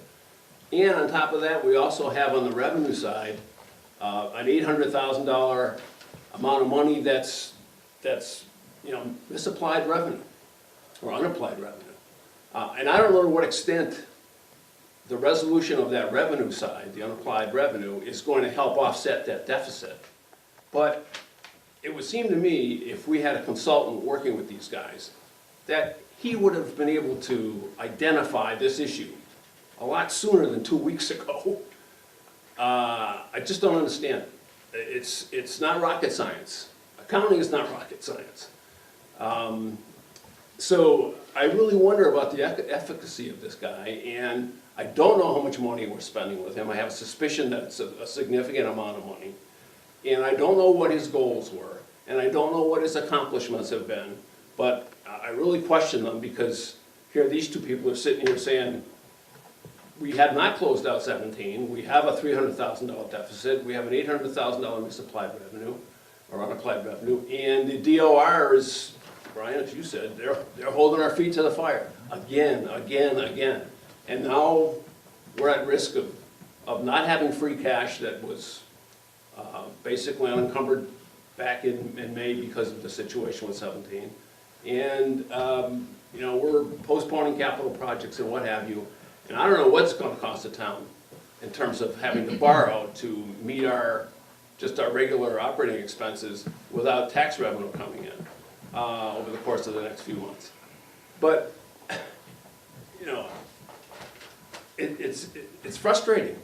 I'm frustrated. I have to believe that I represent a fairly good size of this community, that if they really knew about all of what was going on here and were watching HCTV, would be up in arms. And it's really inexcusable because every time I attend one of these meetings, it's like deja vu. The same things are said. They were said in September, they were said in October, they were said in November. And here we are 2 weeks ago with this big surprise of a $300,000 deficit. I just, you know, It's frustrating. somebody's got to put together an action plan that resolves this situation and has got to hold people's, you know, noses to the fire, if you will, and can't let that slide. And if something does slide, then there's got to be consequences to it. It just can't be allowed to, oh, we're doing this, we did that, you know, we did this, but, you know, and just allowed to slide again for another few weeks. Thank you. It's frustrating. It's very frustrating. It's frustrating for all of us. I know it's frustrating for me, and I'm sure I speak for the Finance Committee and Cindy and Ed when I say it's not fun to get up here and be on this side of the camera and saying this. You know, but it is what it is, and we've got to let people know what the circumstances are. I would say, Mike, as frustrated as you and the rest of the people are, and I'm not here to defend anybody, but I would tell you that we are much further along with Justin's part-time help, he's not in here 40 hours a week, than we would be if he was not involved in this process. I'm just telling you, I know you're wondering about. That would be the expectation, wouldn't it? Yeah, well, yes, but I just wanted to clarify, and I just felt that it goes back to my earlier comment when I said, I mean, the DOR, you know, it speaks very highly of him. I mean, you know, and, you know, he might not be moving as quickly as you or I would like, but it's not just him. He's not doing the work. He's leading the troops. The troops are doing the work. He's sending the path. For the results. Well, And I guess that's it. That's my question. You know, what do you expect of him? What are his measurables, and what is his time frame for leading this team to the results that we want? And I understand, Brian, that we've made more progress with him than without, but I don't think that's satisfactory. I think he should be the one that's being held accountable for the results here, if he's leading this team to helping solve these problems and moving forward. And to me, it doesn't seem as though he is. And I don't know what his goals are. The goals are to get us out of this predicament. Right. By when? Go ahead, Cindy. Well, it takes what it takes. I mean, you know. Just to try to look at it a little differently, like you said, everybody's frustrated, I'm frustrated, and the conference calls, and due to rules, there's one person from the select board, one person from the night, because I get Kim on Wednesday to ask if I could just listen and not participate, but they won't even allow that. So we get the information from secondhand too, One person, this finance committee gets it secondhand from their representative from there, and it's hard, but what we've just all discussed, and what I want to propose, and that's nothing new, but we've talked about it, and it just doesn't seem to happen, but we've been on this course for now the 3 years. We've been trying to do this. We've got, like you said, Justin in here. We've got this. It's not working. At some point, I think we need to say, okay, we're trying. We come back every month. No, it's not done. We're just getting 17 and 18 to the, July and August to the accountant now for his reconciliation. We've put in more help. You were here all summer helping Edwina. You brought all that up to date. And now that's where that stands, I believe. We're not there. So we keep coming in every time saying, okay, this isn't done, this isn't done. It seems, I don't know how much longer, I don't think we should any longer keep just on this track. I think we have to go in executive session. I think we have to meet with everybody that's involved individually. Okay, you've gotten the extra help, all right? And I know there's some new problems that came that weren't uncovered before. I get that. What is it? You've had the extra help, okay? Do you not understand what you need to do? Is it that whatever it is, but we've got to talk to everyone individually, because what we're doing now isn't getting us anywhere except 6 months behind now in this year. And I think we need to look at it or not look at it, we've been looking at it forever, approach it differently. I'd like to meet with everybody individually. Why isn't it working in your office? Why isn't it working in your office? Like I said, we've had a lot of extra help and a lot of extra money go out the door for this purpose, and we're still not there. And I think we have to do something different at this point. I don't think we can just keep coming back here and going, okay, is July and August done yet? We've been doing that since July and August.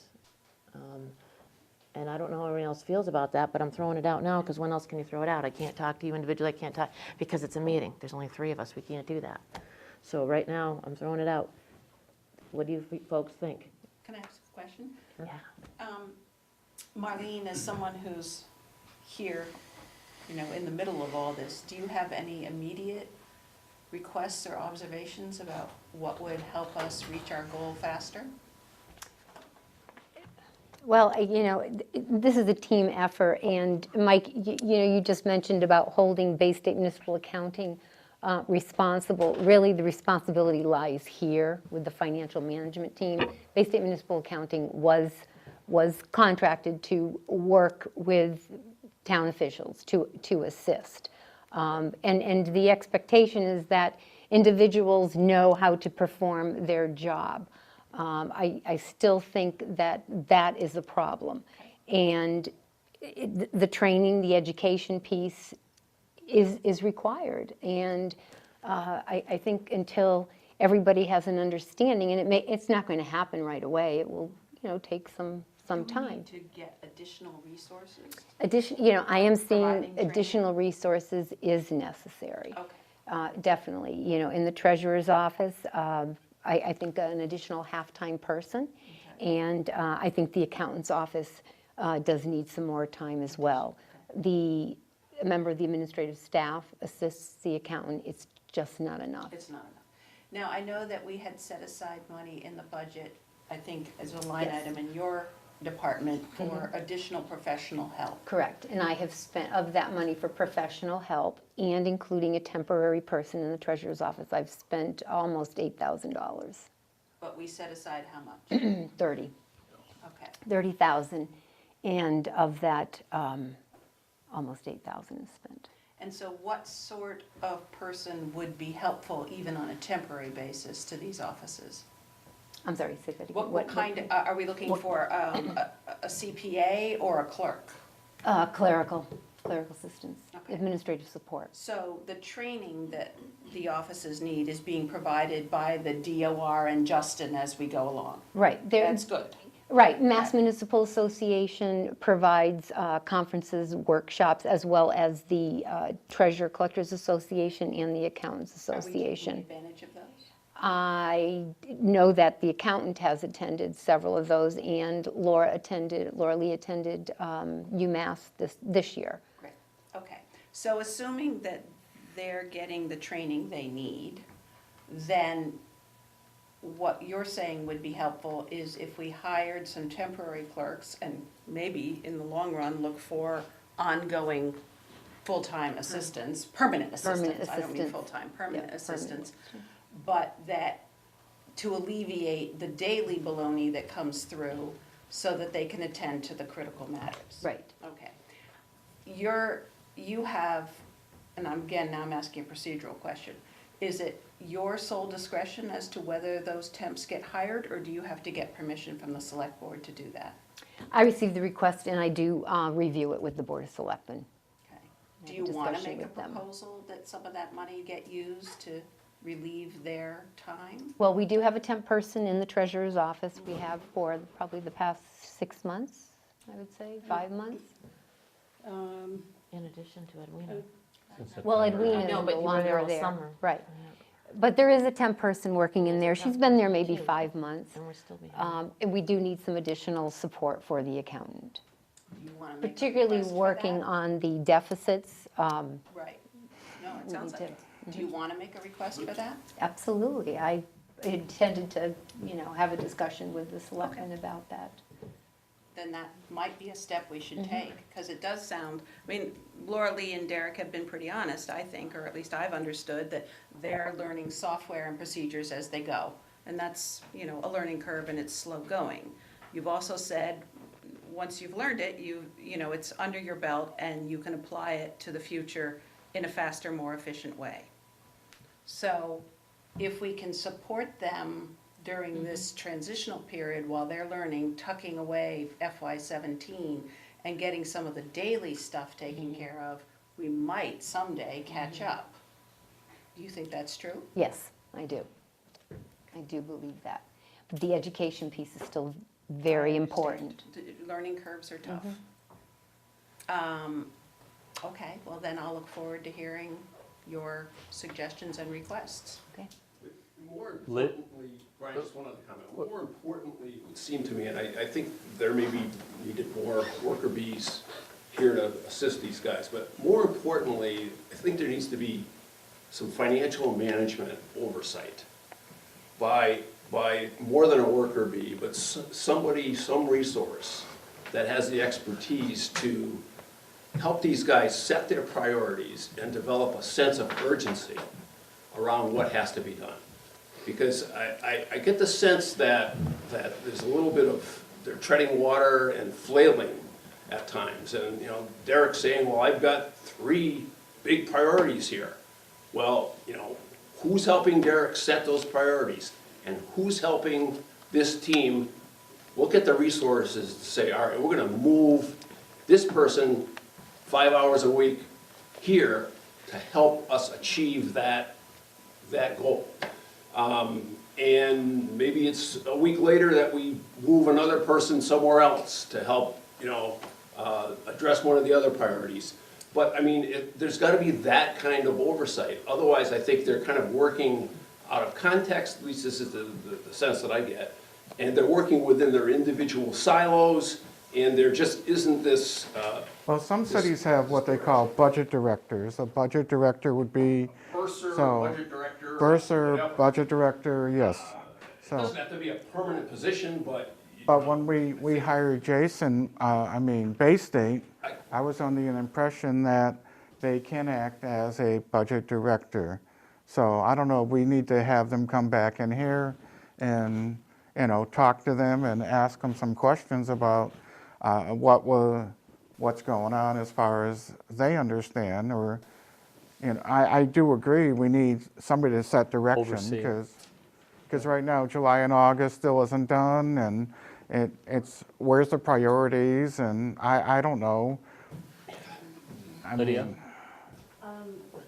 Has any thought been given to kind of going from a different direction and maybe trying, and not that you're gonna find it, finding a retired municipal accountant, retired municipal treasurer, collector, someone that could come in part-time, because I'm hearing that the educational component is a concern, so you'd kind of be killing 2 birds with 1 stone. You'd be getting some extra help and getting some expertise. I'm not even sure that it's out there, but Well, I don't want to, Mike, let me respond to Mike's first. So I don't disagree with you. that it would be nice to have a person, you know, an overall financial person. That would be great to do. And part of the learning curve, and you know, I'm not going to blame all this, what we've been going through for the last few years on simply a learning curve, right? We're picking up past things, and present and current, we're working on it. But, you know, the improvements I think there's been improvements. We are certainly not where any of us want to be yet, given the budgets, and there's still, we're waiting for them to get straightened out. As Marlene alluded to regarding Bay State helping us out, that is part of what they are doing. They are not, Justin is saying, here's what you need to focus on now, and then you need to focus with Laura Lee on this, and then you, Laura Lee, need to focus with Derek on this, and that's happening. Yes. I don't, so Marlene was absolutely right. Justin is trying to guide our folks, but they're the ones basically doing the work, and he's there to set the path for them. So because of where we are, I'm going to shift over to Lydia. Because of where we are in this process, we have not, well, I haven't thought of, at this point, bringing a different person in yet, because we keep thinking we're going to have this behind us, you know, and then sort of the dust will settle and we'll see, okay, what makes sense on a go-forward basis. We've also did apply for, although we didn't receive it, which was a recommendation of Justin's, to be part of a collaborative with a financial director who would have multiple communities. We weren't selected to be one of them, which actually surprised Justin. But he turned right around and said, you need to reapply, or next round do it again, and Right. you know, we'll see where it happens. So to that degree, we have looked into it, but not as far as hiring our own retired type person with that kind of a background. But, great thought. But at the same token, if a person's coming in and saying, you got to do A, B, and C, he has to make sure they're doing A, B, and C, because if they decide to do D, E, F, then we go off Yes, course, right? Agreed. And that Okay. person reports back to the Board of Selectmen, Marlene, and Yep. gives you a status report as to what's transpiring. Right. Okay. Does anyone from the financial team have any other questions of Derek or Laura Lee, or comments at this point? Well, I suppose, I mean, there's been all this banter around you. What are you guys saying? I mean, both of you have stated that you've needed additional support in the past. Is that currently an issue? Would that be of assistance? Where do you view where you are in this process, and how do you view you arriving to a current situation? I think we've been behind the 8 ball since we walked through the door. Yeah. I mean, we had, you know, the issues that came, that when we were here, we were 9 months behind the 8 ball. And granted, we're only 6 months now, but we also have a process in place. The issue is that we need to stay current. We need to close out 17, which requires going back 12 years to do the maintenance that was never done. Right. So without that help to tame the daily fires and to do, a lot of what I need to close out these funds is research. You know, I need the source documents Yeah. to prove everything out. That means I gotta go find boxes and just make copies. So that's But exactly that's it. time consuming. If somebody can give me the information, I can put it together, document it, I write the journal entry, it's gone. Yeah, this 800 and the 300, I mean, where on earth did that come from? So that's deep research that Justin's been doing. He found these, like, These are transactions that Laura Lee sent over to me, and if I didn't have a copy of a turnover, I can't verify that, therefore it goes unapplied. I mean, if there was just something that's an easy transaction. I mean, if there's something funky with it, needed more research, I just threw it unapplied. And I just kept chugging forward just to get those months down there, the first pass on. Part of the, correct me if I'm wrong, just again for people here and people on TV. So part of the unapplied revenue is, I believe, rather than holding up completing a document or a month or a week or whatever, and stop everything to go find that one document for that unapplied revenue, or for that revenue, you put it into an unapplied revenue file and close everything else out within that month. Correct. Is that pretty You much just- how it works? You want to keep the train rolling. And then moving. what the idea is, as you wrap things up, now you go to unapplied revenue and say, okay, I got to go find out where that money came from. It was showed to me in May. Now I have to go through all the May stuff and find out where that money came from. So rather than do that today, you keep going with what you're working to get through as much as you can, and then all the unapplied revenues, you go back. Is that how it works? Correct, correct. Right. If you can keep moving and get the known revenue on the books. And then You have to come put it back- somewhere, so it goes in unapplied revenue. Exactly. You So, come back and just a quick start question. going through it. If we can find the answers to that revenue and apply that revenue, those revenues, would that help reduce the deficit? No. Some, Okay, so- some maybe, but not all. You have any idea how much? It depends what funds. In other words, if we have a grant out there and we've spent the money on the grant, but the grant funding is in unapplied, once we classify it, it'd take care of those deficits, but I don't know how many of those exist. That's part of the research that's been That's going part on of the research. for the last Doing it. week or so since we found this out. So, but yeah, I mean, so yes, the potential is there to knock that down. Absolutely, and those, when I'm looking to knock some of these down, I'm gonna look at, where I know I can go to the unapplied revenue and say, oh, that's probably this one. So when I'm doing my analysis, I'm trying to go after large amounts of money with small research time to get it booked, is basically what I'm doing. And if I'm correct, you haven't, from that 30,000, you haven't gotten any extra help. All that extra help went to the treasurer's office. Is that right? Have you got anyone yet? So far, yeah. No one. Yeah. Well, the existing administrative staff is really helping out with just the AP process, but he does need more assistance, more support. Do you guys believe we're on the right track?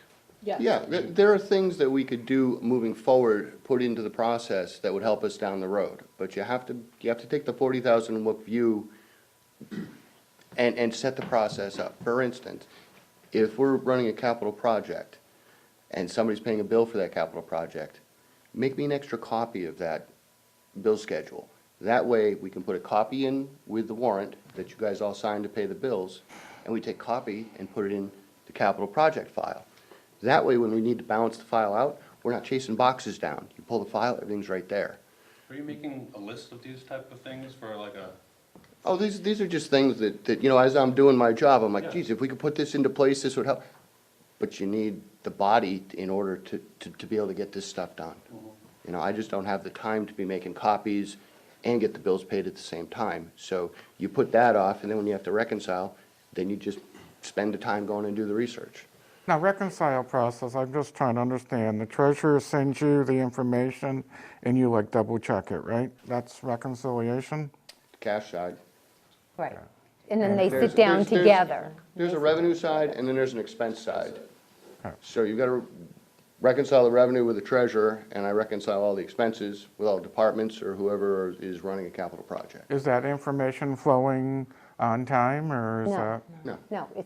It hasn't happened, and it still isn't happening yet. And that's why we're getting further and further behind. That's part of the problem, because if the information's not flowing on time, then you can't reconcile, then you end up being the backlog, and Well, then- and that's why you have this huge number, 800,000. So if the reconciliation was occurring every month, there may be a problem, but they can work that out, do the process. But it should be like a checkbook. month. Each month, you check your Correct. checkbook, and it Yes. should be the same thing, right? Let me clarify. can be on that right track The unapplied forever, revenue but account It doesn't get there, is it doesn't get only there. on the books because we're so far behind. Right.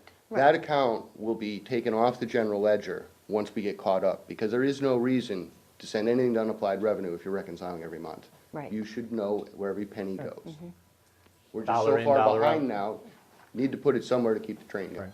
Okay. Carrie, and then we're going to ask Just the as an outside person and as a person who's here daily too because of departments that I work with, if we're gonna spend money, and I'm saying this as a taxpayer too, if we're gonna spend money to help this process, the money should be spent in putting somebody in Derek's office.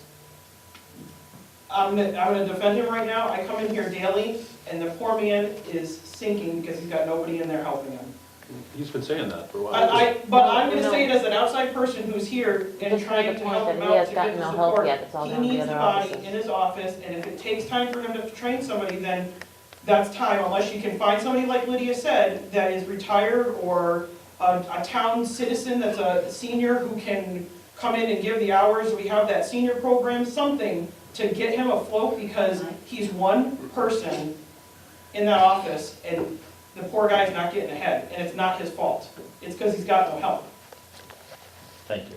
So if we're gonna spend money, and I hate saying that because we obviously don't really have it to spend, I think that's where it should be directed towards, is helping him right now, so that we can get ahead of this and get some months forward more. Already made the Thank point, you. he's gotten nothing. All right. Sorry, just one last thing. I know it's belaboring this, but I think it's a good point, at least we've got two fronts going here, really. We've got the fiscal 17 front that has to be resolved, and has to be resolved quickly. Because we need the free cash that's from 17, and we're gonna need free cash from this fiscal year for our annual town meeting. And someone maybe Marlene can back up from the annual town meeting, dial in the audit, the books that need to be audited, and when information has to be completed for that audit, and then determine the resources that are required to make all of that happen. That's one front. The other front is keeping current with 18, okay? So we got two different fronts going here. And I think what someone has to do is look at a plan to deal with each of those. And put it down on paper and allocate the resources towards it, and meet with these guys and work with these guys and try to make that happen. Otherwise, I think we're just gonna be in this, Back and forth. back and forth. All right, thanks, Mike, go ahead. Paul. Isn't that happening? I'm sorry, is Is it? that not happening right now, or don't we have the two plans kind of moving forward? I didn't see a plan. Do you guys believe there's Well- those two trains moving Yes. forward? Yeah, but we're moving forward, yes, but at the pace we are, we're still getting further behind. We can be on the right track, but that doesn't mean we're making it in a timely fashion, and I think that's what keeps coming out of it, and I think Betsy's, let's use that 30,000, let's see if we can get everything and everybody up to date or educated, or get help in here of some other sort, or someone else with some knowledge, like Lydia had said. But it's like we come in and we talk about the same thing every time, and these same points come up every time, and we're still not moving forward. We're still moving back, we're 6 months behind this year. Can I ask also what your view of Justin is, and of the Bay State Mutual financial And beyond. teams in general? How have you viewed that coming at you, and has it been amazingly useful and fantastic, or how have you viewed it all? For me, I think he's done a good job. There's just a ton of, it's the perfect storm. You just had a bunch of little things that just kind of stacked on top of each other, all came together at one shot. I have some suggestions that I want to talk with Marlene and get up to the Board of Selectmen, that procedural issues, that we just need to change kind of how we're doing things, setting our budget, putting articles on. Some small things, just like I explained before about, if we could make copies of stuff, it would help us, not today, but down the line. Do you have that in writing or anything have you written that down so you could No, send it to anybody, or, yeah, okay. no, it's, like I said, it's just things that I see in an office that, I know it has to happen, and I know that on this end, if I can get everything prepared, as we all know, any job, it's all about the preparation, it's not doing the job. Just gonna say So that. if you have the time to prep for it, it makes the job that much easier. Did you want to But, say? let me just finish up with Justin. Justin's been good as far as pointing out some certain things that were, like I said, the end result is gonna be the same thing, it's how we get there is we gotta tweak it a little bit just to make sure that we're doing everything by the rules. So in that respect, he's been a big help to me. Sometimes it's just, you know, you're so immersed in what you're looking at that you just need a fresh set of eyes to look at it and say, hey, did you think of this? So it's good to have somebody like that to bounce these ideas off of. And if it wasn't Justin, it would be, you know, a colleague, another accountant that works in the area, so. I think Justin's been good as well, and I think he's also been beneficial in working on the relationship between the treasurer and the accountant's office, and he's helped us, you know, get a plan into place where, you know, we're able to, you know, reconcile together. Well, I would imagine that the key is having familiarity with the other person's job or Yes. position Yep. and dates and things, because, you know, it's got to be this, right? It can't be that, or it's That's never going to right. work, so. Yep. Absolutely. So And that's we good. came in at a tough time, you know, there was Yeah. a lot of things there was a lot of moving parts going on, we were both new, you know, so and it is difficult to learn not only your job, but how every other department interacts with you. And it's not like the private sector where, you know, you may never go down and deal with somebody. In this town, we all work together. Right. We all everybody has a piece of the pie. Yep. And we gotta put it all together to get there. Good, okay, thanks. Any other questions from Select Board or Finance Committee? I'm sorry, yes. So Okay. finally, my last question to you is, Sounds like mine. you've obviously there's a lot of frustration, you guys are in the crosshairs of this. What do you feel this can be accomplished in a timely fashion for us to move forward and sort of get this over and done with? And if not, what do you need to make this happen, like? I actually think that we have made, you know, a lot of progress going forward, and I think that, you know, when 17 is finished, you know, when we get to the end of February, it's gonna be done, and it's gonna be, you know, well done as well, and it's something that we've done ourselves. You know, we have had, you know, outside help, but it's something that we've been able to do, and we've understood the process. And, you know, I don't necessarily feel that we're 6 months behind coming into this, because, you know, you know, we're working, in my office, we're working on the bank recons for the first 5 months right now.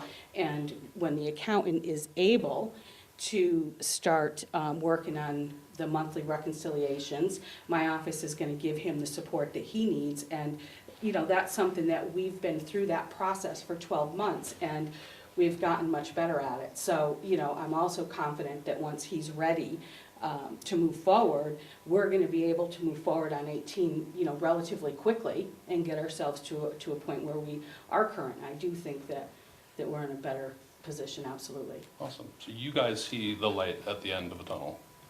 I think we're starting to get there. Yeah, we're starting to get there. Okay. Anyone else? Ed, you have other comments or questions, or Cindy? Just because we have more stuff to go over tonight, but I don't want to, you know, I don't want to rush the finance team or the Board of Selectmen or Marlene, or you guys for that matter, if there's more questions or comments. No, I think they've all been asked about 5 times, so. I think Just so, kinda go in in one circles. fashion or another. Okay, thank you. Oh, sorry.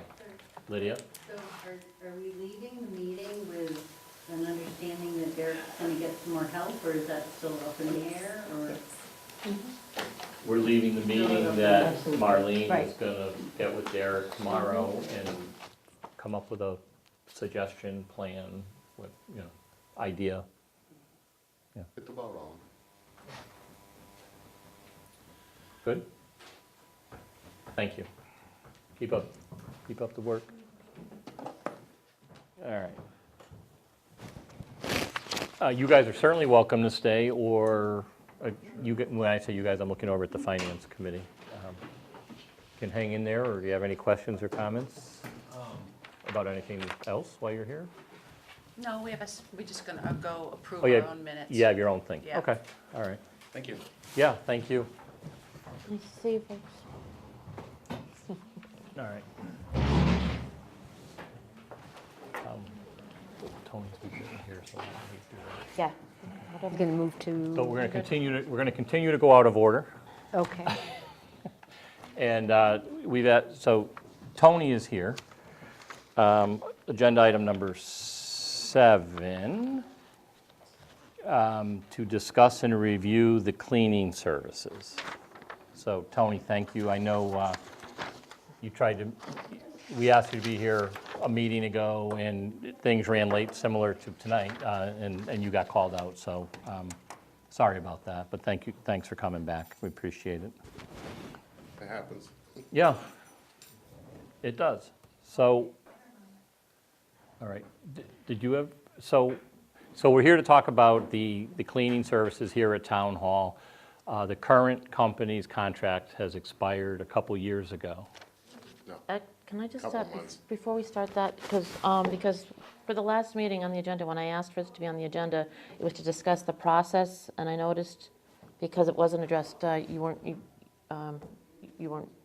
make the last meeting, you got called out, and I noticed now that, as far as the agenda, it doesn't have the word process was taken out, and that was the whole point. Well, we can that discuss the process. process. So Yeah, I'd love we to still- be able to start with that. Yeah, Yeah, I actually I looked just- over, but you didn't see me. I didn't know how we wanted to start this, so. Because Yeah. it 'Cause you had was on que- the agenda. you had- I brought it the last one. you had Yeah, no, questions. the understanding was that we Yeah. were going to discuss Yeah. the process Right. and, yeah. Okay, I just wanted to know And if we could cleaning do in- that in also in general. addition Yeah, to yeah. No, the no. other, Right, because. right. No, I thought it was That all was the one big thing, one. Yes, Cindy, to yes, be it honest. is. Sounds good. Yeah. Go, sorry. No, I just wanted to no. start before it started, so it Oh, didn't get yeah, in the middle no, of it. so- Go ahead. So we're here to discuss and review the cleaning services. The cleaning service we currently have, the contract expired a few months. September 30th. September 30th, and due to various factors and delays, they're still working, but it's without a contract. We're trying to wrap this up and get something in place to move forward. So I know you, Cindy, had I think you had a question or questions, and maybe that's about the process, so maybe now's the time to discuss that, or Whatever or you you want had to do. a I'll go particular ahead. question? Yeah. The process that we started was, and I'm going back, it was September, October meeting. I can look it up for you if you need to. But the process was that it was started by the town administrator and the chief procurement officer, and then it was taken away from the chief procurement officer and sent to the Department of Public Works to go from there. My understanding is it's supposed to come from the chief procurement officer, number one. Number two, partway through, there was a change, which didn't seem like a good idea, and I didn't understand why it was taken from that purpose. And then back in September and October, we discussed at a board meeting, talking about getting a janitor instead, because we had such luck with that. The last meeting where you had called out, you didn't see it, we had, Roland was here, he was a previous janitor. And prior to that, we talked about previous janitors, Frank Odig, Frank Funk, and all those, and how it worked out much better. When you have a cleaning company coming in at this point, all they're doing is taking care of the surfaces, the floors, and maybe stocking the toilet paper, whereas we discussed, and I'm just repeating what to bring everybody up to date, how a janitor, they can take care of the sidewalk, they can take care of throwing the sand, they can change light bulbs, they can do many things. They can be here during the day where the people here that need things done have interaction with them to do it. The services, I don't know anyone who's been really happy with them. In the past, we've had services that aren't cleaning some of the offices because of different things that happen between the office holders and the janitorial company. And I really feel we talked about, and I'm just summarizing very quickly, that a janitor would have skin in the game. They would be an employee like we always had. And Roland came in at the last meeting, which was not televised, that's why I want to bring it up, and said exactly what we needed, what he found from his years of service here, and suggestions for the future. I was hoping he was going to be here. He said he would try to be here for the next meeting. He's not. But I think this whole process has been belabored, and I think we can do it a lot faster if we just leave it with the chief procurement officer. They put out a job description. We get a janitor. I think most of us seemed on board with having a janitor instead of a service. I can go over the different problems with the ones we had in the past, and if we need to, we can do that later on. But if we could come to an agreement on what we're doing here and who's doing it, I think that would be, get right to the point. So at the same meeting that Cindy's referring to, the conversation absolutely got brought up about having a custodian on board. Yeah, twice now, November and then previously about September, October. Okay, so the meeting was brought up and a custodian was mentioned. Right. I was not in support of that. My feeling is that a custodian on the premise, vacuuming, cleaning, whatever it is they're doing, while office workers or department heads are working and dealing with the public coming in and out, we shouldn't have vacuum cleaners and running. We shouldn't have people in people's offices while they're on the phone. Again, I go back to, and we all have different experiences in life. I go back to my experience working in an office, and you never saw somebody doing the cleaning while you were there because they were going to make noise and probably be in the way. On top of that, I don't know that there's enough work here for a full-time janitor We to didn't do. talk full-time janitor. Well, Actually, we talked 32 hours, excuse me. I don't believe there's enough work for that. And I would also add to that, that in the midst of about to go into construction in March and rip this building apart, I don't know what a custodian would do while there's construction workers in here during the day, So what the in fact company- they could do for work.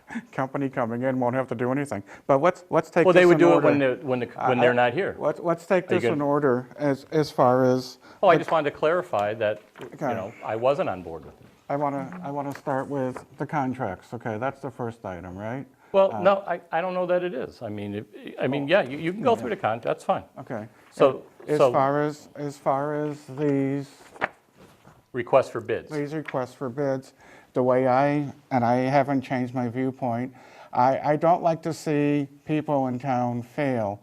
And I believe that people in town fail is when they're given responsibilities, they don't have training and stuff in. You're very good at what you do. And what I want to say is the process in town is usually we have a chief procurement officer.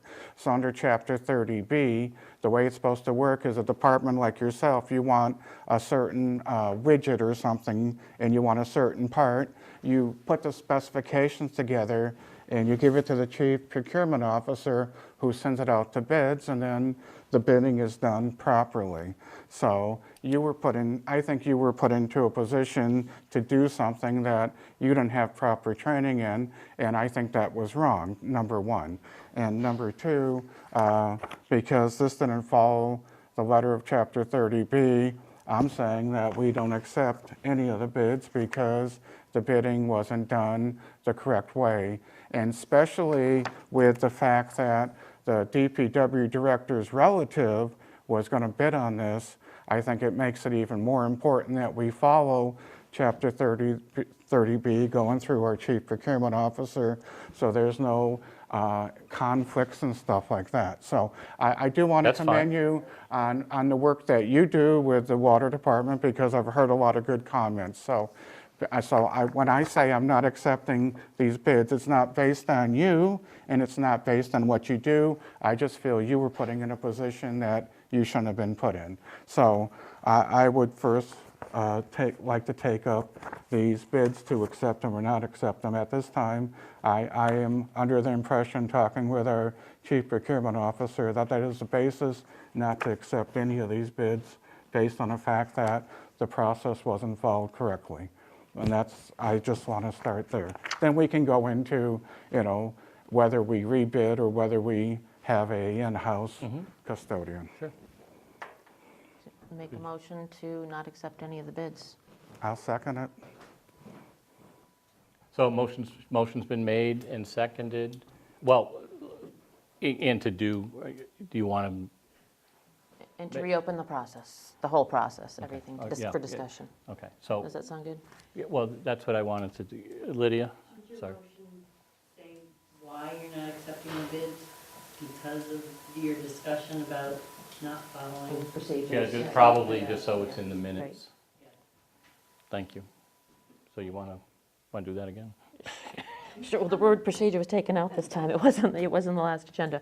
Yeah, due to the process that was followed for procuring janitorial services. Bids. Quotes. I'm just trying to get you all the words. I'm not trying to change. I'm trying to Okay. help you say it. It was a solicitation for quotes. Okay. Yeah. Due to, go ahead. Okay, due to the process that was followed for the solicitation of quotes, okay, and that it needs to go through the chief procurement officer For janitorial services. for custodial service, for custodial services, I make a motion that reject the current bids that have been received and start the process over. And I'll second it. Any further discussion? No. Just for the record, I would just like to state that in requesting the bids, everything was fine, everything was on the up and up, but all those in favor? Aye. Aye. Aye. Thank you. Did you, okay, well, I guess it doesn't matter now, because Cindy had originally had other questions, but those don't apply now, right? Remember, was something Well, they about apply, but if we're how many starting li- over yeah, yeah, and that's trying to what- make that's- it right, That's what I'm then saying. we don't have to that belabor they don't- that. They don't, yeah, okay. What's that? So I guess, I don't know if Tony's staying and does or doesn't want to add anything to this. So we ought to do something, right? We got to move forward. Yes, I and- think and, we I mean, can because, open it to discussion now. yeah, good. And unless Cindy hasn't, I'd like to make my reasoning, because like I said before, the first thing I heard the first week I was here is things were not getting cleaned and they were not getting cleaned properly. And the more I looked into this, they had a part-time person, they were only giving them 16 hours, and then all of a sudden they went to a contract and they were paying $40,000 for services, and they were not getting the ramp clean, the steps clean, they were not getting periodic window washing, they were not getting help moving some boxes, they were not getting help moving things around. Previously, the town administrator had it. Now at the university, facilities directors that have facilities management usually is just the trades. Custodial has always been separate. It's been under a separate umbrella, because custodial, you really need to have a checklist periodically. You need monitoring. You need to do certain things. And in the past, it was very helpful to have that one custodian. Luminariums coming up, they would help set things up. COAs doing stuff, they would help down there. And after I talked with Marlene and I talked to Jane downstairs with COA on the issues that they had, it came pretty obvious to me that the best way is to have a custodian that was a little bit more than a custodian, like a maintainer, that for upstairs, Marlene would be, because she's doing it anyway, she has to fill the dispensers because some stuff's not getting done. She would actually give direction upstairs with a checklist, and then downstairs, Jane could give a checklist for the COA for the issues. So it was quite obviously, hearing the people in the town hall is going back to the way it was. It doesn't have to be full-time. The last person that was, the janitor that they had before said it really required between 25 and 30 hours to do the job. But not only do you have the town hall, but if it's during the day, then they can get into the emergency building over here. And I looked at the last bill, they didn't even do that because they said no access, and they could also do the library. During construction, then they could do the windows, they could do stuff outside, they could do the other two buildings. During construction, if you have a private company coming in, they're gonna say, oh, we can't do anything, now you just pay us. So I don't think the needs of this building are best served with a outside contractor. I think the needs of this building is better served by having custodial, not under facilities, because Phil's got his hands full now, but I would prefer having somebody report to Marlene and given a checklist, and then downstairs to Jane with the checklist. And I know they could work it out together, and I know together they would hire the best person. And I think Marlene mentioned that you make the hours 20 to 30. This way, there's a little flexibility, so if there's a snowstorm. And I do understand your point, you're saying you'd rather have that person be a DPW person, but the more I think about it, you're helping the DPW, because now you don't have to call DPW to do the ramp. Now you don't have to call DPW to do the steps. Now you don't have to call DPW to move stuff. Now DPW can do the jobs that they were hired for. So that's just my point, and I think I made myself clear as far as I felt and why I think it's better to have that position back and under the town administrator. So that's just, those are my comments. I agree on a lot of things, and like you said, everybody's experience are different. I've worked in many offices, and one of them that I work in now, it is a service that comes in and it does not work out. There is a Excuse me. checklist almost every day, and one of the things that came up, you said the noise of the vacuum. It doesn't take more than 10 minutes to vacuum an office. It doesn't. And with the noise, with the construction going on, do you really think, one vacuum cleaner is going to be a distraction? No, it's going to be a lot quieter than that. And that's pretty much the only noisy thing that goes on that I can think of, other than the construction at the coming point. But again, I also talked with the Council on Aging. I talked with the building inspector regarding his office. I talked with the town administrator regarding her office and other offices. And we've had an experienced custodian that worked here come in, and everyone that I've spoken to agrees that that's the route to go. You have that daily contact so things get done. And you get ownership. Do you mind if I ask you a question, Tony, since you're here? Because well before my time on the select board, you guys are talking about the old, the past experiences of having a custodian Okay, I'm here. older than you. We both are. But at some point, so I'm just asking a question because I truly do not know the answer. So at some point, there was a reason for not having a custodian and going to basically an after-hours cleaning service, because it's been 6 or 7 years, if I'm not mistaken. Different vendors among in that time. Has it been 6 or 7 or just 3? No, when was the last year Roland was here? Roland was here when I was here When you previously, left, and he was then still here, he right? was still Well, here. 5, 6, whatever. At some point, few years. we went Yeah, to. it's probably been we- about 6, 7 years. 7 years, Okay. somewhere in that area. So my question is, since we have you here and this is your 3rd try, I figure we should ask you some questions. Because, truly, you've been in that role, in that position of working with the facilities people. So, do you know what is your take on it? I mean, we might as well hear right Back in the from day you. when we did have a janitor here. Yeah. There were several issues, like I said, okay, vacuum cleaner or inconveniencing somebody in the office. Hey, you're in the way, I need to get into this filing cabinet. I mean, it didn't matter what it was. It didn't have to be just noise or whatever. We also had construction going on or getting ready to go on with this whole Phase end being 1 or put on. something, yeah. We had extension cords running across the hall. We did have an elderly woman fall down. Thankfully, she didn't sue us. She wasn't really seriously hurt. But it was all because, things that were happening during the day. And the departments just didn't like it. It's like, get out of my office, please, you're making noise. I'm trying to do this, or, Are you Yeah. you're talking this building? yes. I'm following you, okay, thanks. I mean, originally it would have been the front part of this building, but yes. This didn't exist back then except for a gymnasium. So, And was it to not have to pay full, whatever the hours were, Well, full-time, partly you- full-time you- benefits, all that kind of It stuff wa- as well? So was it a cost savings, or well, do actually, you know? I mean, everything got looped into facilities maintenance. I mean, because we're back in then- charge of the buildings. Back then, we didn't actually have a facilities budget per se. Right.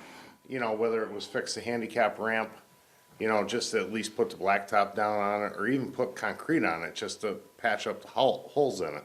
We didn't have money anywhere for that stuff. It was, okay, take it out of DPW. Yeah, right. It was set up separately because the DPW director is considered a facilities manager of all the town buildings. Correct. That happened, That that changed. happened a few years ago, Yes. which is to your question or statement. That's how that happened, as far as how the cleaning service ended up under Right. facilities. Okay. I mean, Piling stuff on top of somebody's not a good thing either. well, in the DPW, we all wear many hats. I mean, it makes no difference what we do. I mean, we all work as a team. We work as a great team. Everybody keeps saying, okay, so we don't have to bother DPW. One great instance is on hiring a janitor. The janitor could set up for voting. It takes a DPW roughly 5 minutes. Roughly 5 minutes to set up this room for voting. Lydia cleans it up and finishes what she wants and organizes everything. That one table that you're all sitting at right now takes 2 grown men and sometimes some extra help to move that thing. One janitor's not moving that. Well, I'm not saying, and I'm everybody- not saying that everybody- there may everybody be keeps saying- still some need for for the larger projects, but not, But but everybody the keeps ramp, saying the changing a step, light the bulb. stuff downstairs. I'll No. address this, and Lydia, correct me if I'm wrong, but the first time we used this room, you were setting up, and I helped you, and I don't remember any DPW personnel here. The first year using this room, I don't remember any DPW personnel helping. I remember helping you, and there was a couple other people from the town hall and from your voter registration people that we were setting this up. And we did a dry run, and I don't remember, any help from, at that time when I was here. I don't remember, but I know I always have the DPW. Move that table goes against that wall, The table. and that table comes over here. Right, Yeah, the table but- comes over here. Let's But, so Let's bring it that's back. one issue thing, okay? Go ahead. You're not done, go ahead and finish, then I'll talk. But in the last few years, they have been like. They have the last bringing few, out but I know the first year it was us moving, and because I remember moving this table. they have been doing it, and they do it very quickly. But I mean, it will alleviate some of the time, some of the stuff you won't have to call DPW, right? For a lot of stuff. Even as small as it is Wilma wants something moved in her office, you need a screwdriver or a cordless drill or whatever, or you need 2 people to move the top of her desk. You're still gonna have to call DPW. You need to change the light bulb in here. You need to call DPW Why to do you get gotta the call ladder. DPW to change a light bulb? No, standing on this is not OSHA approved, Well, so- you have a ladder, right? So they don't have a ladder in the town hall? And I don't think we're saying you will mean- never call the DPW, there's gonna be things, Exactly, We're not but saying you know, there. but I'm just trying to say that no matter what, DPW is still gonna get called for certain things. most of it. But not a Not lot, it will alleviate some of the stuff. Yes. It will take away some of the items. I mean, currently, we've been paying just under $35,000 a year for a cleaning service. Okay, well, that's not a true figure because 35,000 now, when you call DPW for the ramp, you call DPW for the steps, those are additional expenses. So you're talking almost, it could be 36 or 37,000. If you had a janitor that's part-time, 25 to 30 hours, you're talking 20-something thousand based, and with benefits, you're almost at the same thing. Now you have more flexibility with the person. And regardless whether you have the person or the cleaning services, the DPW is still gonna get called for those jobs. So Yes, some of them, exactly. either way. That's what I'm So just, that's not the only thing. And I wasn't gonna go this far, but I'll tell you my personal experience with one of the companies that was here. All right, I was downstairs. All right, Bill Belden and I moved all the furniture ourselves with one small hand truck over to that new building for the offices, bookcases, to everything over there. All right, there were some things we didn't take. I threw them in the trash can on the corner, and all of a sudden I heard the person from the service start yelling, "Who filled up this god-awful sound? Who filled up this trash can? Now I have to empty it." I've just spent 3 hours lifting furniture and everything, and the service was upset they had it, I didn't expect to be yelled at for coming in on my own time and moving all this stuff over there. There's also a couple offices that one of the companies was not cleaning because one of the people in that office had found that person from that service was going through the paperwork on their desk. Okay? that, I I don't think know there about. was at one point, I believe Well, then you they had should have where been one of the released. services wasn't cleaning your office either. And they should have been fired immediately, if that was proven. And that would be with anybody, a cleaning Yeah. service or a custodian, I mean, that's just not, that's not So cool. that's my experience with the company, I do have the Here. actual numbers from the treasurer's office or payroll office, I should say, as to what certain things would cost. Everybody keeps throwing out numbers, 30 hours a week, 35 hours a week, you name it. I mean, it's $16 an hour salary at 30 hours a week, you're talking a $25,000 a year salary. But that does not include medical insurance. It does not include retirement that the town has to pay into. So, you know, you could be upwards of $47,000, like nothing. I don't know. And if those when are- you're actually high, looking Sharon? at, It's a little bit more, but I don't know if From those are true 25 to numbers. 46? 36, I think. I can't tell you how many emails it- with the service I get. There's no toilet paper downstairs. The lights are doing this again. They're like, if you have somebody here, are they going to take care of those things? You yeah, know? no, I'm not arguing with anybody, I'm just I trying know to you throw are. the numbers out and just pointing out that, you know, no matter what, us in DPW are still gonna be here to help out no matter what. Either But way, you know, either who gets hired, exactly. Sharon had a comment. The paper that Tony has, I made with Tony, like we talked about different options after last meeting, because we knew this was coming up.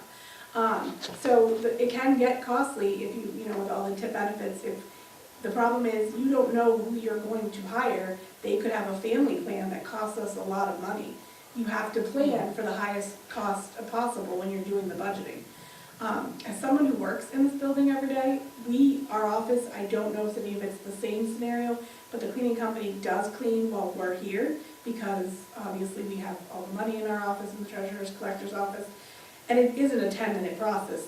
Not saying that someone else couldn't do it better, because Well, this not the meeting- whole office, I said just the vacuuming, Well, you know, exactly. tenants to vacuum. Right. That was the noise concern. That was a request that was made and done during the day. Exactly, and I don't know if it's because Yeah. of what Cindy talked about, going through papers on the desk. I don't know whether that's why my office became that way. I just know it is. And it interrupts our customers, because the guy's ripping things, like Tony said, with the vacuum, you know, cords, people tripping and that kind of stuff. I think I don't really have a stake in the game. It doesn't matter to me what we do, except for we can't use the people we have now. We can't. That's the end result, is that maybe it's the right way to go to janitor. Maybe either way, we need to do some different cleaning thing, because I think if you get a new cleaning company and you manage them properly, half of these problems go away.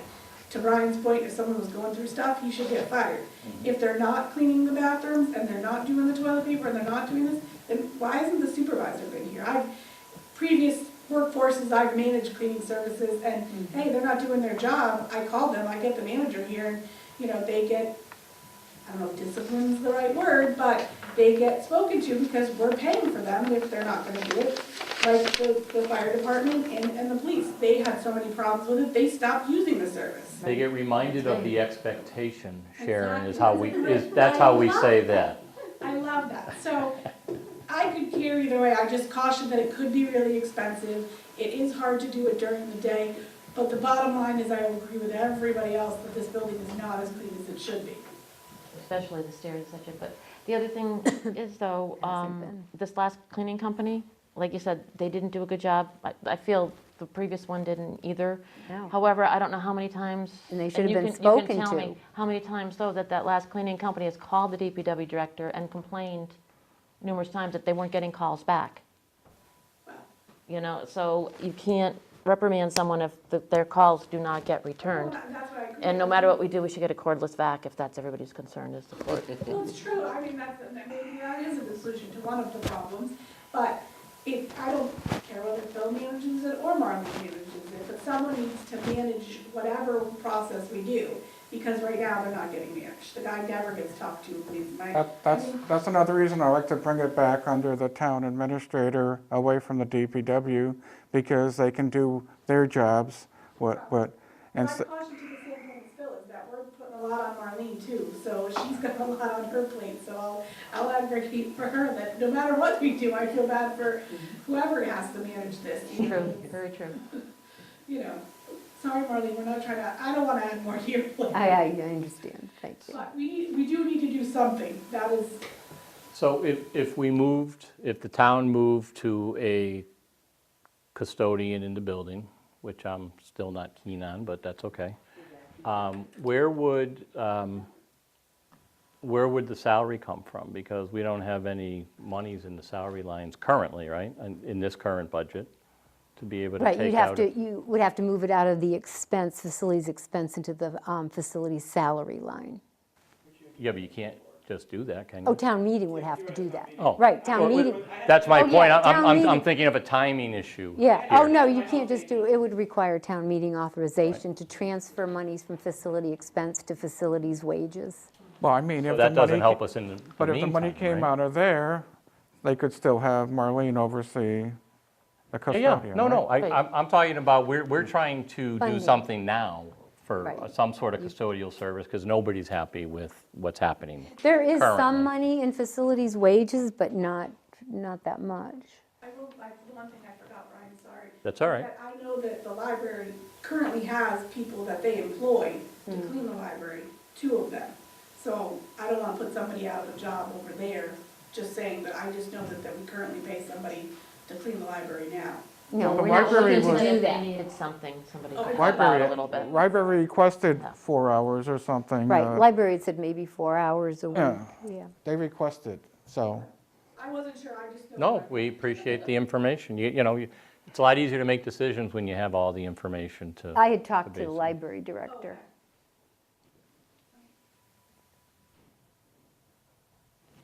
Well, that was months ago, though, when I had approached you and Phil regarding a custodian. Yep. I had talked to the library months ago. I mean, I don't see a problem trying it for a year and seeing if it works. I mean, the advantage is if you get another cleaning company that nobody like, you're stuck on a contract for another year. Whereas you hire somebody and that person doesn't work out, you can say, okay, because you have a 6-month probationary period, right? you're So putting in now. you got more than enough time to assess whether the individual is doing the work you need. And I mean, I know Marlene and Jane have both hashed this out on what the needs are because they're here all the time. So, and just food for thought. I'm basing my opinion on the conversations I've had and with all the different departments I and know Tony's the talked to issues. Jane too, or emailed, Yeah. so you've had conversation too. So what do we do in the short term? Because if you can't move money till town meeting, right? I think, weren't you Right. saying we didn't have to move, or you were suggesting we didn't have to move it, it'd still come from the same place, but just have I just have the Marlene daily Out of its oversee wages. it, You- but the DPW would still oversee. upstairs and up there. Jane downstairs giving direction. Well, if you're hiring an employee, it has to come out from wages. Right. If it's a service, it comes from expenses. Right. And I'm just Carrie? gonna put this out there, we had our health agent, and when I first got elected to the board, our money originally for our health agent was put into the expense line because they were gonna hire somebody outside.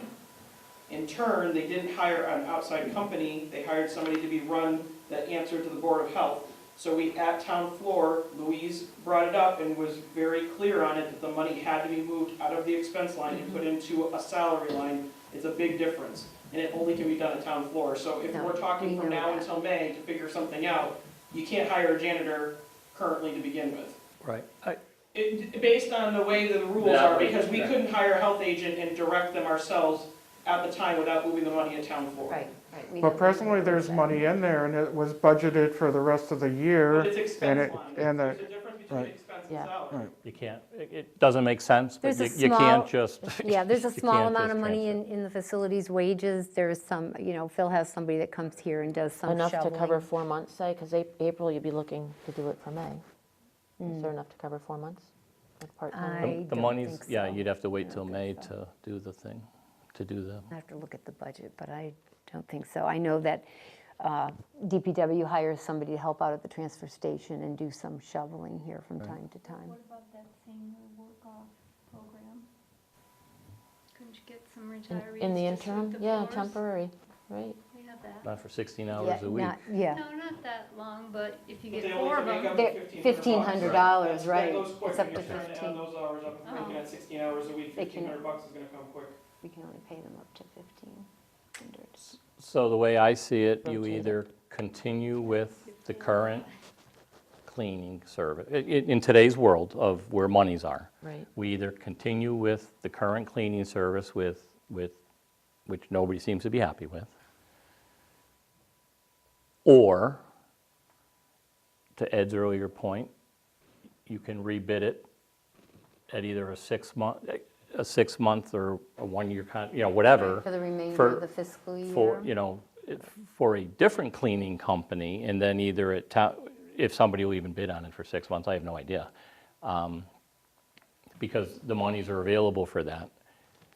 I still think that once this place is under construction, I don't see that there's enough work for a full-time custodian. I know you're saying that under construction is under construction, think it's but when even there's more nobody work. here, you should be able to get more cleaning done because you're not tripping over people and dust and things. Well, And that's what the people at night could We do. didn't I've lived set, in a building under construction. we didn't There's set more hours work. and times, we just discussed, the needs of the building, and also as far as construction, so an outside company won't have anything to do, they won't have to come in here at all. Whereas that's we not do true. we have other They can buildings clean at that night. our custodian can go into.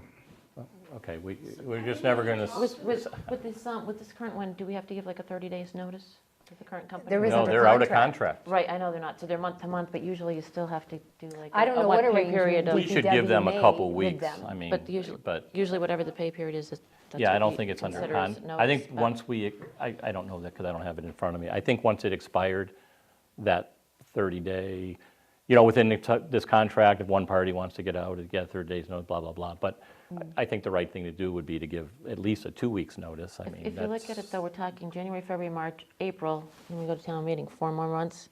It's been that long. We're on a month-to-month basis with the company we have while we plan and just do this. We're 4 months out.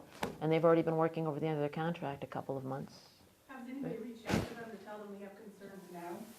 Maybe it's already been done and they just don't care, but, Yeah. maybe we could get a little bit better for the next couple of months. I mean, obviously, they were told not to rebid, I'm guessing. They didn't rebid, I don't know why. So, Personnel has changed in that company and things have gotten a lot better. Not completely better, but a lot better than it was. Oh, good. Attention to detail and everything else. Anyways, question right, So I think we need to leave a checklist of sorts. each week. Brian, that's what I do with him, because we have Oh, a okay. gentleman, and that's what I started doing in our office. Do it was, weekly. Yeah, do this, do that. Hey, we or need this done this week, Right. just to try to, but I don't think, Is there any there's direction no on soap in it? the bathroom right now. That's Only not be something 4 I months. can It's do. only- Yeah, that dispenser's been empty for probably a week or so, barely getting any soap out of it. So getting back to your thing about the money, right now, you have DPW is paying for a custodial service and a contract's expired. Correct. But there's money in there for the remainder of the year, and they're using that money to pay for the custodial. So at this time, In that line, yeah. in that line, Yep. so, does DPW have to use somebody that the contract's expired? Or can DPW use somebody that they pick for 6 months? But it's only for It the would have to 4. be it But would that's have to why be I- a service. Right. It'd have to be a contractor. It couldn't be. an It can't be a personal employee. It would have to be a contractor. Well, even if it Yeah, I is say a write it out with the contractor. contractor for the next 4 months, January for April, and then Yeah, we go provided with they got a custodian. 1099, I believe so. Yeah, well, why can't you hire a person as a freelancer? Does it have to be a contractor under the chapter? Under where it is now, yes. Right, where it is now, it would have That's why it to can't be be an an individual. That's why I say outside- write it out for 4 months. We've already had them for a couple of outside years. service. Then It'd go have to with be an the outside janitor. service.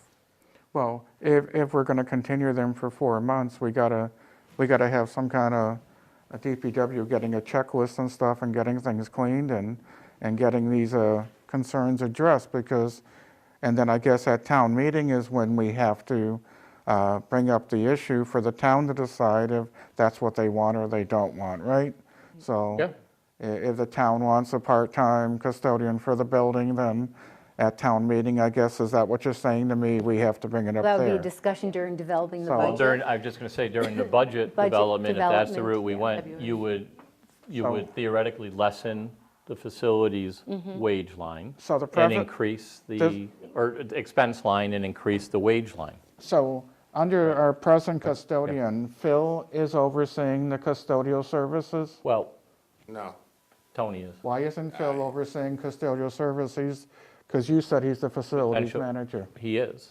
I've been dealing with facilities, especially in the cleaning service end of it, for years now.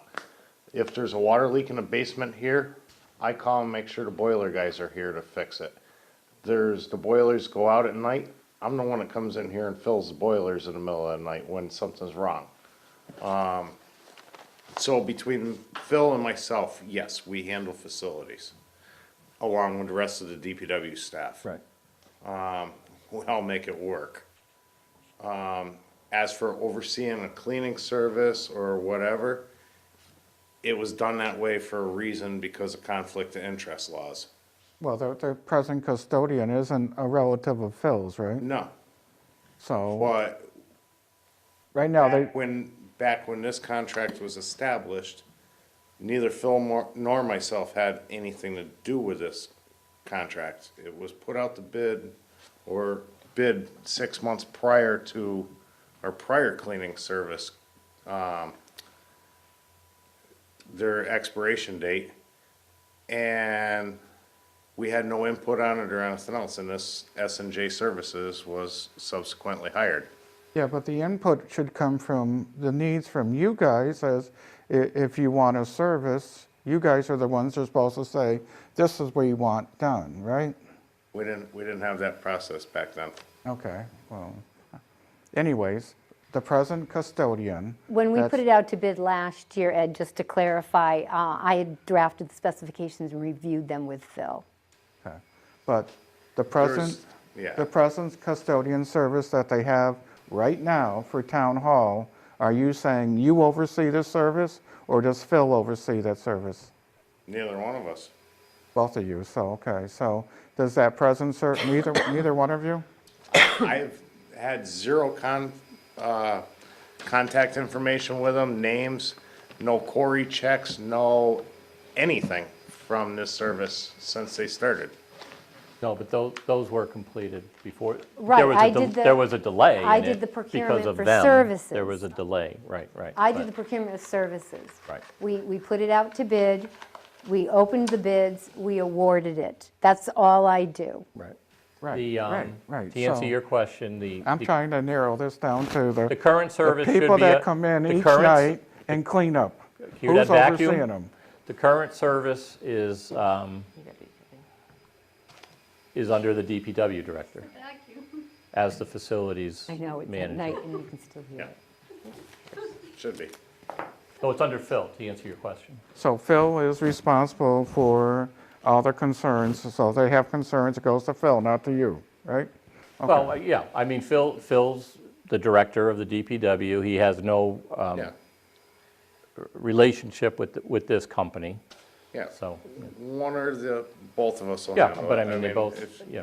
If he's not answering his phone, Jane knows to pick up the phone and call me, whatever, we handle it. Well, So, see, that hasn't been clear to me, because I've always been under the impression it went under Phil. This is the first time I'm hearing that you're also working with him under facilities, so maybe I better get together with Phil and find out what everybody's responsibilities are. That would help me better understand how the DPW, maybe I think we should have a meeting with DPW director and get a better understanding of who does what and what the responsibilities are. Maybe that would be helpful. It's fine. we all don't have titles of, today you're just a dump truck driver and everything else. It just, you could be shoveling today, you could be driving dump truck. We all work together. Well, I understand We're that. such a small department. I mean, there's only 6 of us. That's all there is. That's fine, it but when just- it comes down to concern on a issue for a department or stuff, it's just nice to know who to talk to. Phil's That's in all. charge of building, DPW and facilities. Yeah. I mean, you can still have a meeting, I'm just telling you that, And it's his, that's all in rolls his up under him. absence, it just You know, It falls usually is down to Tony, me. right, in his absence. Yeah. If you look on the town website, my phone number's the only one listed on there, so. Well, I mean, if there was a problem You with... do cus- answer it all the time. And I do answer He my does, phone. he does answer the phone, but going back again to that, the complaints that were coming in is the service was calling the DPW director and he wasn't calling them back, so. Yeah, how do we It address should be that? him and not you, because they're not calling you, Right. you know? You just, common courtesy, return the call. All right. So where'd you leave it? So what you're saying is, even if we wanted a part-time custodian, we'd have to do it at town meeting, because that's the way, the money's only in the other budget line. So Right. in the meantime, we Correct. can, if Phil's using this custodian service, then we should actually put together any complaints and go back to Phil and say, okay, have these issues addressed. It's only 4 more months, Yeah, but, yeah, and they've been here how long already?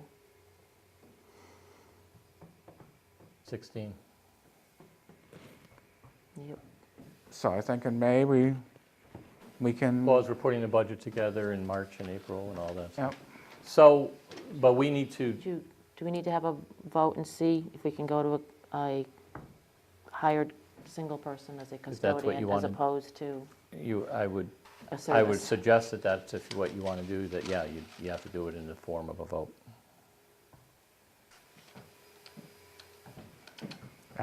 We don't have a choice, right? If that's the way we want to go, we have to wait to town No, meeting. well, you can still, we can still you say we can wanna still change. vote that you want to, I don't know, what's a good word, Marlene? Appropriate the funds in the next, To hire. in fiscal year, in the fiscal year 19 budget or something like Right. that. Right. Something along those For lines. an individual employee as custodian. Sorry. No, you don't have to, you can. Well, it'd be I mean, nice. Nothing's going to change Right, now. but we can do it now, and otherwise we're going to be doing it again, and let's get it done. So, propose a motion that we appropriate money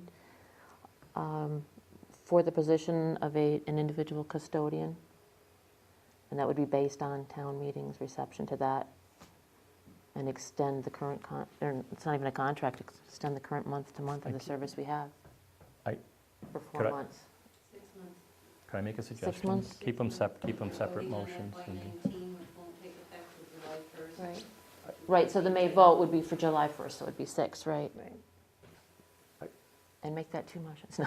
Well, I was just suggesting to Cindy that if that's the route that's being taken, that it be two, one is do what you want about the custodian, and then I don't think we need a vote to extend the existing service if There's no we're contract going anyway. to continue using them. There's no contract So you don't anyway need at this to, point. you don't need to lump it in Right, there there's no from a contract. procedural perspective. All right, so we just need a motion for proposal for appropriation for the position of custodian. Well, Right, or for public, specifically a town town hall, but buildings or, we don't have the details on if it'd be extended at all. okay. We don't know about the other buildings. I'll second that. So the motion's been made and seconded to go the route of custodial hired custodial services, basically here at Town Hall and whatever other An individual Buildings may- employee. For the fiscal year beginning July 1. fiscal year beginning. July 1, 2018. Well, that would be the date they would, yeah, I guess. I mean, it's fiscal new year, fiscal but year. it's, yeah. Yeah. You could say to be hired or effective, the right. effective date, July 1st, 2018, I guess, is what, Right, just to yeah. clean it up a little bit. Motion was made by Cindy, seconded by Ed. Any further discussion? All those in Discussing. favor? Aye. Aye. Nay. All right. Tony, thank you. Thanks, Tony. Boy, we were flying for a while. It never flies. There's always something, there's always something on issue that lands. So we basically have 2 things left. I'm not sure how big a deal they are. So Marlene, it's topic number 5, which is the review of the financial policies. And then there's policies. topic 14, the human resource policies. Oh, and then continued old business regarding our guide to marijuana licensing.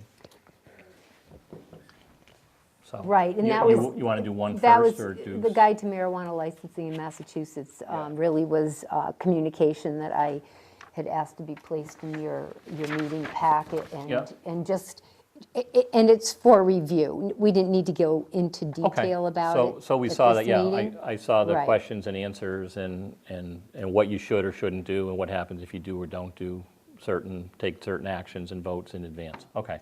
So we can review that, and then if it's something that anybody We will has continue to review a that in question the on, future. you're right. Along those lines, I guess I would say that the planning board is still doing their thing as well, right? Yes, As far as looking at cultivation developing a versus- bylaw. yeah, okay. Yes. All right. And we're still waiting for the planning board to get back to us on that, so. Yep. And along those lines, just another question, just for clarification for myself and everybody else. At this time, we have no special town meeting planned, right? Correct. Okay, because I would just think that would come up if there was, but, all right. Yep. You know, Sure.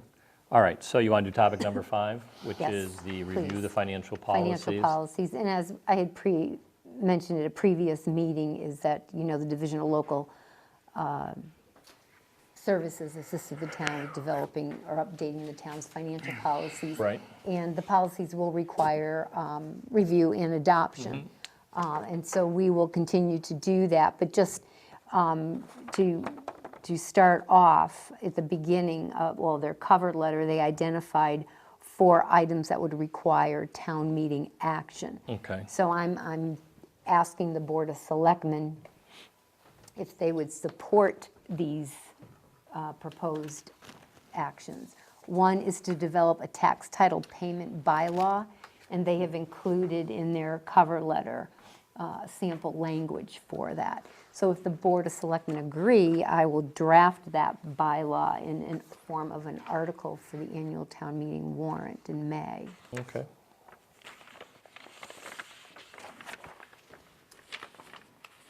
Do you have any questions about that? I don't right now, to be honest. I don't have my Okay. my booklet Well, we with me. can I'm certainly sorry. discuss it. Yeah, bring it up so again. I was going to say, why don't we go through them Okay. at a high level, and then when it's time to vote and make sure it gets on the Okay. article, if that's Okay. okay with Cindy and Ed? I mean, All right. So those 4 items are reflected Because the wording will be there. different anyway. The OPEB Yep. requirements, that would be town meeting action. Acceptance of Mass General Law, Chapter 200A, Section 9A, and this is regarding tailings. And the treasurer currently is handling that, but it needs to be corrected. Okay. We need to adopt that statute. And then they're recommending that we amend our town bylaws, Article 7, Section 7.3. And a copy of that was, I believe, put into your packet. And that addresses, yeah, that was actually in our packet under number 5. right, so the municipal modernization bill, if you're familiar with that last year, so they amended that where currently our town bylaw states that if a business, someone who is licensed, is 12 months in arrears with their taxes, you can withhold their license. Now, under the municipal modernization bill, it can be less than 12 months. So annually, You have to spell it out, departments- obviously, though, so Correct. that you have a bylaw, rule, regulation, so Right. people can, Right, Yeah. and you would be required to notify the licensee that when we conduct the license renewal process, if we're notified by the treasurer's office that, such and such a person is in arrears, then you would notify them in writing of that. great, okay, So we just need to correct that, All right. update that bylaw. good. Thank So you. those are just the 4 items. Yeah. Any particular questions on those at this point, Ed or Cindy? No. No, they were just, all the wording, but it's going to change. for the Yep. bylaws. Okay, thank you. Well, I don't want to say last but not least, but And topic number topic 14. 14. Yeah, human resource review. I had, in reviewing the policies right from the Yes. start, here, we're now up to section 5. I've added a disciplinary policy. I received a request from Select Member Cindy Doty to have vehicle policy and the smoke-free workplace policies looked at for discussion. The disciplinary policy, I am not recommending any changes at this time. I think it's still, it's just not necessary unless any member of the board feels that there should be something. Actually, there was one thing I'd like to add, see what everybody else thinks. And I'd mentioned this to you because there was a DPW complaint with an employee, and a lot of times when there's a complaint, it's someplace in the middle between the complainer and who did it. And in this particular instance, there was allegations of lawn damage, et cetera. I drove by there, I didn't see any. And I just felt it would be fair, and I think I mentioned it to Phil also, that when an employee is accused of something like that, as a complaint made against him, it goes in his file. Correct. And my feeling is that, in a lot of state agencies, et cetera, that employee should have the right to write a letter of rebuttal, just so his side of the, the argument or his version is in there. Because otherwise, you're just getting one side of it. And if there's something that employee doesn't agree with and says, I didn't say that or whatever, I feel like he should have the right to write a letter of rebuttal, have that placed in his file along with the complaint. Absolutely. It should be Because part of. otherwise, you don't know that, Right. whether he's saying, oh, yeah, I did do that, or Right. whether he's saying, no, it was someplace in the middle, I didn't say that. Went both Should be ways. part of the investigation, when It you're looking should be, and I don't know into if it went there, but there's no place in here, in either case, at any stage of that, whether it be oral, written, or all the way to suspension, there's no place in there that it says, in any of those categories where someone has that right to have a letter on file, their rebuttal. So I'd like to have that in there. I think it makes it more fair. Okay. Otherwise, you're just getting one side of that complaint. Well, if that rebuttal comes under investigation, What I'm saying, because a lot of them are like a written complaint and say, okay, it's an oral reprimand, right? Right. He Yeah, still gets to get his side of the story, and I just think that's being fair to both sides. I think that's fair. Especially a written one, because then that's the only thing that's in the file, right? It's just the complaint. So, I mean, I suppose somebody probably writes over it, I'm just wondering how it gets. Or he can say, he could even say, yes, I swore at this individual, but I did do this, I didn't do this, I didn't swing at him. Right. I just think it's more fair that way. I guess it's not, it's how it gets worded and where it gets placed in the section. With the complaint, I feel the employee should have a chance to write a rebuttal, his own answer Yes, to that yes, written I'm complaint. not disputing that. I'm just saying what you want, I'm trying to figure out where in this section we put it and how to word it, that's all. right, most of this is it would probably Well, it's not in the maybe under section, but- discharge, or maybe it's a new, number 6, the disciplinary interview. That's probably where it would, which is the last, if you look on, it's number 6, not it's page 4. But it talks about the disciplinary interview whenever possible, meeting between the employee and the department head. I don't think you have to put it, if you could just put it once instead of putting it under all categories, that might Oh, be yeah, you can put it by easier, itself. not Any- oral, not any- written, Any written complaint, word it something along the lines of any written complaint.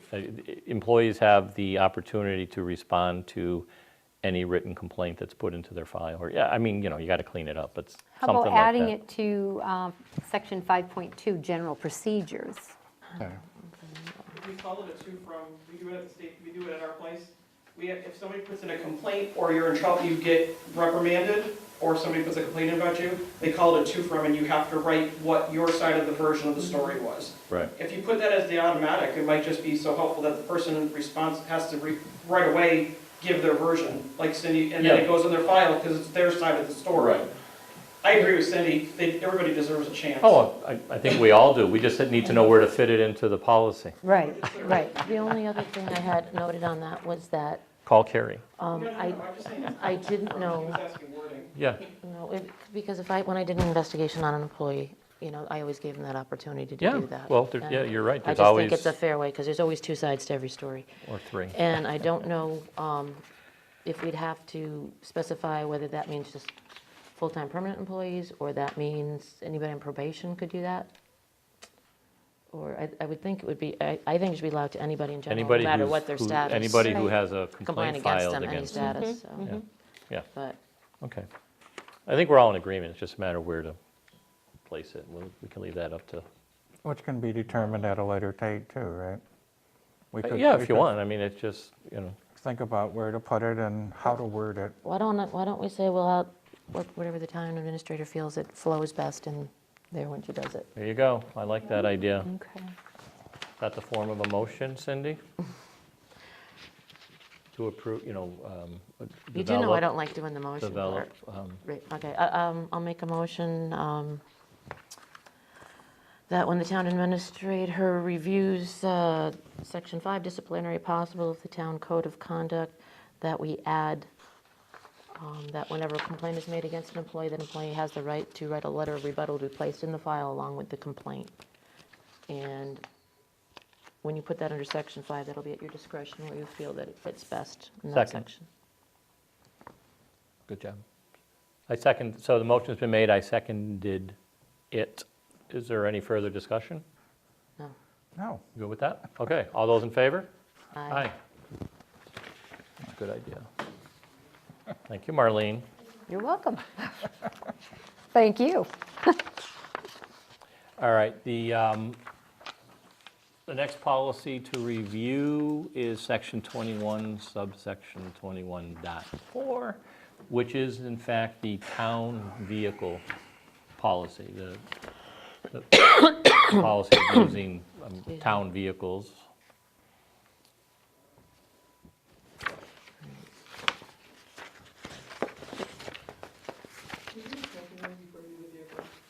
So she wants to get out of here. Oh, I apologize, but. I'm That's okay. sorry, No, it's not your Carrie. fault, but my daughter's waiting at home. I forgot that you. that's all right. Yeah. All right, so we will skip the vehicle policy and zip on over to section 24, which is the smoke-free workplace policy, which we were going to talk about. But Carrie's here. I was To asked dis- to. to- Yeah, so is By there, Marlene. Well, I had asked if she had any, if the Board of Health had any Sure. input regarding the current and we don't have much on it, right? policy. This is No, we don't. We one don't. paragraph that basically says, "The town of Hatfield, through the authority of the Board of Health, in accordance with Mass General Law, Chapter 111, Section 30, getting late, Section 31, recognizes the right of those who wish to breathe smoke-free air and has adopted regulations titled Town of Hatfield Smoking Regulations, prohibiting smoking in all workplaces and public places." And then it's unlawful for, I don't know if I need to rest or not, but, so, So for those who don't know me, I'm Carrie Flaherty, I'm the chair of the Board of Health. We discussed this morning at our Board of Health meeting. And that bylaw is very open-ended, basically. Well, actually, it's not open-ended. It doesn't give much restriction, actually.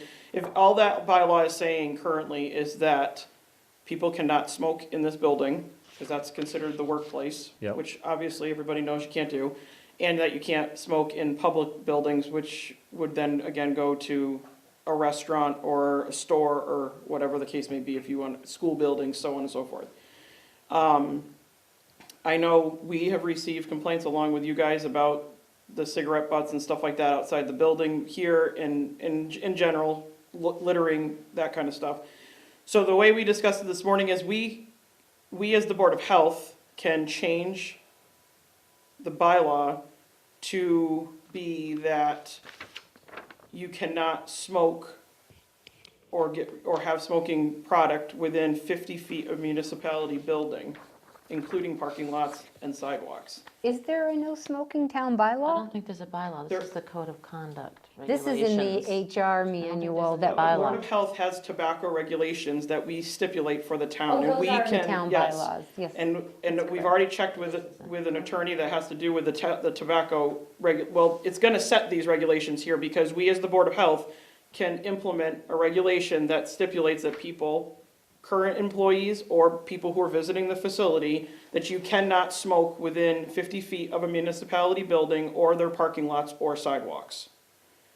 However, in our discussion this morning, we decided that since it seems to be that here is the current problem, that we will instead, because along with that, we can also affiliate fines. That if you're caught violating said regulation, that their fines will be given. Yep.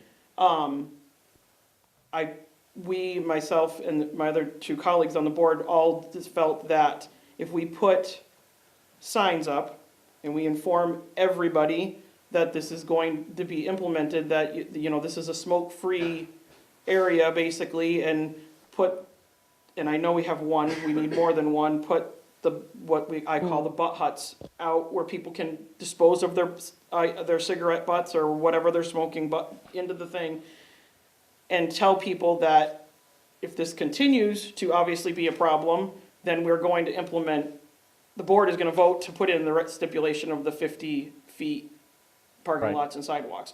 We're trying not to have to get to that point because we're trying to treat it as everybody can do what is right, and that is to not be littering and to not be leaving your cigarette butts all over the Right. place and so on and so forth. And we can put signs with the smoke-free, we can buy signs through the Board of Health through our budget to get the signs to put smoke-free facility or prohibited, whatever, however you want to word it, and it can be done that way. And we can test the waters and see if it fixes the current problem. Or if you're in agreement, or if you feel that we need to move forward, I can rediscuss it with the board of putting in the regulation. Well, I think we need to start somewhere. I mean, I'm not a smoker, I've never been a smoker, but I understand that, there are smokers out there, so But it's we the, just it's wanted the, to be. it's the, we it's wanted to the be getting rid of their accountable. cigarette butts all over the Yeah, place. we want people to be accountable for their actions, Appearance. right? I mean, that's, This originated, and I asked for it to be, brought up next, because we were going through the whole thing. I asked for Yeah. this to be brought up soon, because it started with the Council on Aging. That's where most of the smoke, and I've got pictures if you want to see them, but you've probably already seen it. It's on the ramps for the elderly. They go down with their walkers. It sticks to the wheels. There was probably 200 or 300 out there last week. That many. And I think And it's it's terrible. becoming an issue. And my It's somebody dumped their intentional. ashtrays there, or what? Yeah. No, How'd you I get don't know. that many? They're spread Either that everywhere or out somebody swept them up and then just put them in a Right, pile. it definitely, it's a problem, and I agree with Cindy, it's a But big Yeah. problem with the Council on Aging, because then it's coming inside on the carpets Yeah, downstairs and so right. on and so forth, and it's really not, But my concern was this was like a regulation, that's why I thought it needed to be a bylaw because there's various fines, so I think it'd have to be a bylaw to have any fines. I don't think we can have a fine for a regulation. Right, it would have to be a Because then you right. need to have somebody who's enforcing it, and we don't have somebody Right, to this is enforce our, it our HR Right. policy. as our right. policy. So that's why I wanted that well, one to come right, up. so that's where the difference comes to be, is that the Board of Health Long night. can Please, so. set those stipulations if Yeah. that's what it comes to. But I personally, along with the other board members after we talked this morning, feel that if we try to take better steps of, it's called educating, Yeah, people to not be dropping their stuff. I mean, people wouldn't want it all over their front yard, and No. none of us want it here. It's disgusting, and it's not appropriate. Well, some of the ones I've seen dropped are by employees here, and they know already, so it's. Correct, It's gonna and be so, but the our parking education lots are, first, but our parking lots are camered. And if it's gonna get to that point that we need to change the bylaw to be 50 feet, well, 50 feet puts you in somebody else's yard if you're Right. not gonna be leaving the area. So it either implies that the employees, if it's employees that are the problem, are going to have to get in their vehicle and leave here to smoke their cigarettes, or they're gonna be ending up littering on Right. somebody else's property, which I don't see them doing that. they're gonna be held accountable. And I'm, with the cameras, they can be held accountable, because Right. then we're gonna be seeing that who's out there actually doing Right. it. Or even if it's a town resident that's coming here and yeah, seems you to don't do know, it regularly. regularly. I'm sure it's I a mean, it's not combination just of all employees. those, I'm sure it's a combination of It's a all those combination things. of People everybody. are coming to town hall, they flick Yep. their butt probably, I mean, So personally, Carrie, I don't know how my colleagues feel, I'm good with letting you guys sort of take the lead on this as far as what you plan on doing, which I mean, we wanna work together. which We is a don't little wanna bit be like- separate than this. I don't know if, I think it's the Board of Health function, and whatever Yeah. they do as a bylaw, you, we okay, should so we should. re-recite in our policy. Got it, Right. yep, so So we'll make no change to this currently. So that the wording's the barring- same. Yep. I'm And with we you. are gonna put, we're I gonna agree put with you, signage up, Cindy. and I'm gonna purchase through our Because I expense can't line talk anymore, another mate. cigarette hut thing, so that Okay. one goes over here by the bottom of the ramp, so that if people are coming up, they can put them right in. Right. It used to be there, and then it got moved, but now there's one by the front door, I believe, and I think it's the only one we have on the premises. And it looks really ugly coming up the walk. Where do people, I mean, Well, the problem is that where we do have people people coming to smoke, the right front door. outside the ramp? Is But that, it's not All just them, outside. you have residents coming in, if they have their cigarettes and they wanna put them out. no, I understand that, but so should we get one of those? Well, yeah, we gotta put them, Saying, I'm get gonna put another them in one. both spots, but I agree with Cindy, they're not the most If we're gonna get- attractive looking thing to Yep. have at the front door Well, of your facility. Yeah. I agree. So, Well, wait if till I af- can maybe wait find till a after- nicer one, great. Wait till after Sunday, because. Oh, no, it's not gonna happen in the next 3 days. Oh, okay, good. And then there's the littering bylaw, too. Right, Is it in our town vehicle use, no smoking? I'm looking. No smoking in, and I have the vehicle policy here. Well, Oh, yeah, go right ahead. well, I was Are just you gonna good say, with me? so we're good with you, Carrie, I think. We And- appreciate it, you and the board. we'll take care of Board the of first Health. step, and then we can always rediscuss this if we have to. Right. If it doesn't seem to fix the problem. Okay, perfect. All right. Thank you very much, and thank your colleagues for us as well, please. Thank you.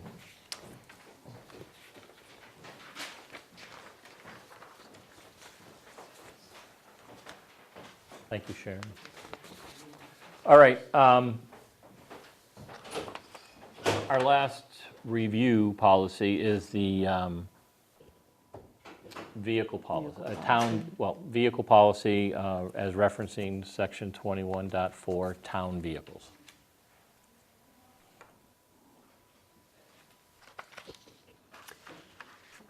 There is not a restriction for smoke, I just So looking right now, through the way here. this what I'm looking forward applies, to. Right, in town vehicles, they can smoke.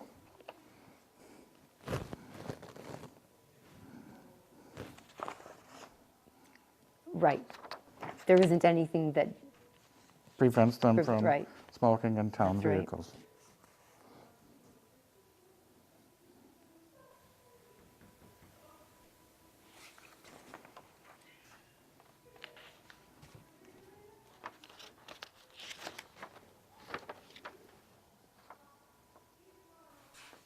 I would imagine the fire department must have regulations. It depends on what the contract was on. When I worked for the state, you could not smoke if you were hired after 1986, and it was grounds for dismissal if you're caught smoking. Right. And that doesn't matter if it's in a vehicle or on your private time or whatever. So it's more strict for police officers because they have the hard bill. But, yeah, I would think it'd have to also be in their policy if you're talking fire department.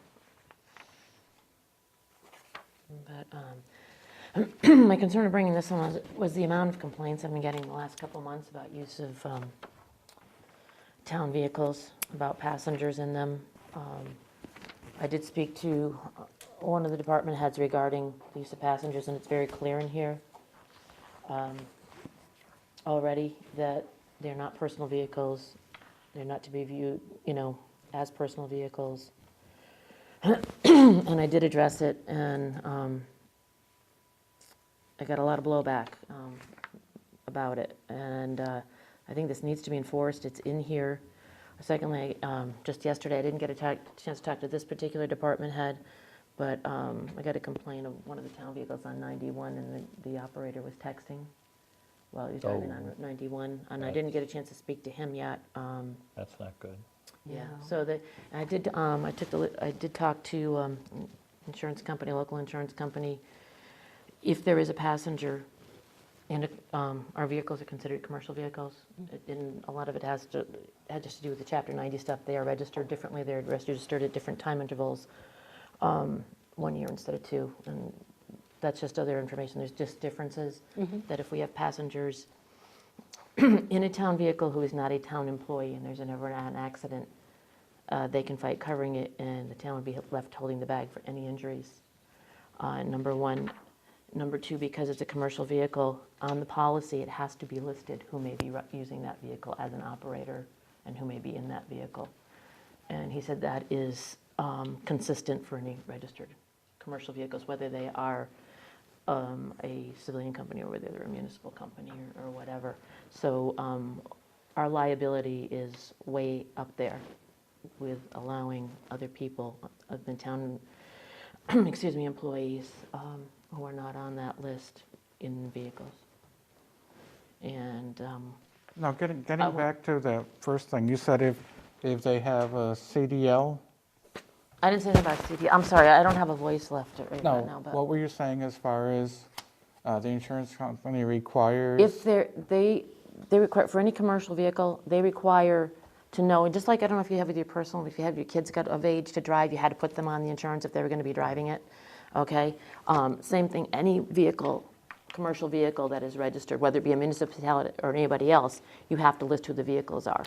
Our policy says, and we've got it in writing, that we cannot have anybody else other than town personnel in those vehicles. But getting back to Go ahead. what you just said before that, are we doing that with DPW for our commercial vehicles? Do we do that? Well, I'm getting complaints about people in town vehicles, a lot of them. Oh, yeah, I had well, 3 in 1 week. Then I guess we got to review that. And then I with- just got the new ones with the texting, and there's another one that we can probably discuss, but about the town vehicles parked in front of bars. So in the should we afternoons. should we, that's a concern. should we take a copy of this and make sure all the employees have read it and I think everybody understand needs it? to be updated. You know, even if people read it when they were hired, you know, you read through the whole thing. And I did speak to, you know, about the passengers with some of the complaints that I had, and it wasn't well received. So I think we just have to remind everybody and say we are going to enforce Policies are it, just for policies, everybody. I mean, passengers texting, and the other thing, and I don't see anything specific, but personal use, except for personal use, you know, and if it is at a bar, that is personal use, I would think, because. Recently doing it, I don't know who was in front of the bar, but somebody was recently doing inspections Not in town. of the bars in town. No, that my complaints are not in town with, 2 different vehicles were, you know, more than one occasion at bars, and they're not in town. Right, the building Yeah. inspector and the fire chief recently did We'll be doing stuff here. inspections, right. Yeah, no, this is out of town after hours, Oh, okay, never mind. so. And there's more, I want to get into all the Well, I smaller ones, think but those are the once we biggest accept- ones. So, Once we accept this policy, we should make sure our employees understand it, that's Yeah. all. Yeah. And they should get a copy. And it's multiple, I'm not saying any one, you know, No, it's yeah. multiple stuff. Employees should be reminded I was just going Absolutely. to say that they need to, Right. you know, familiarize Because themselves we don't want to with put the the policy. town in The the thing- liability. the liability is the big one. thing. Agreed. Okay. So this policy is what exists? Correct. Are Ed or Cindy looking to make a change to it, or just reinforce it? Is that? I think everything's covered that I've brought up, Okay. you know, because it's to follow the laws, texting is against the law, you know, and things Right, like that. yeah, this so- is a good policy, actually, whoever. The only put it thing that's together. not in there is smoking right now. You can. Except yours, right.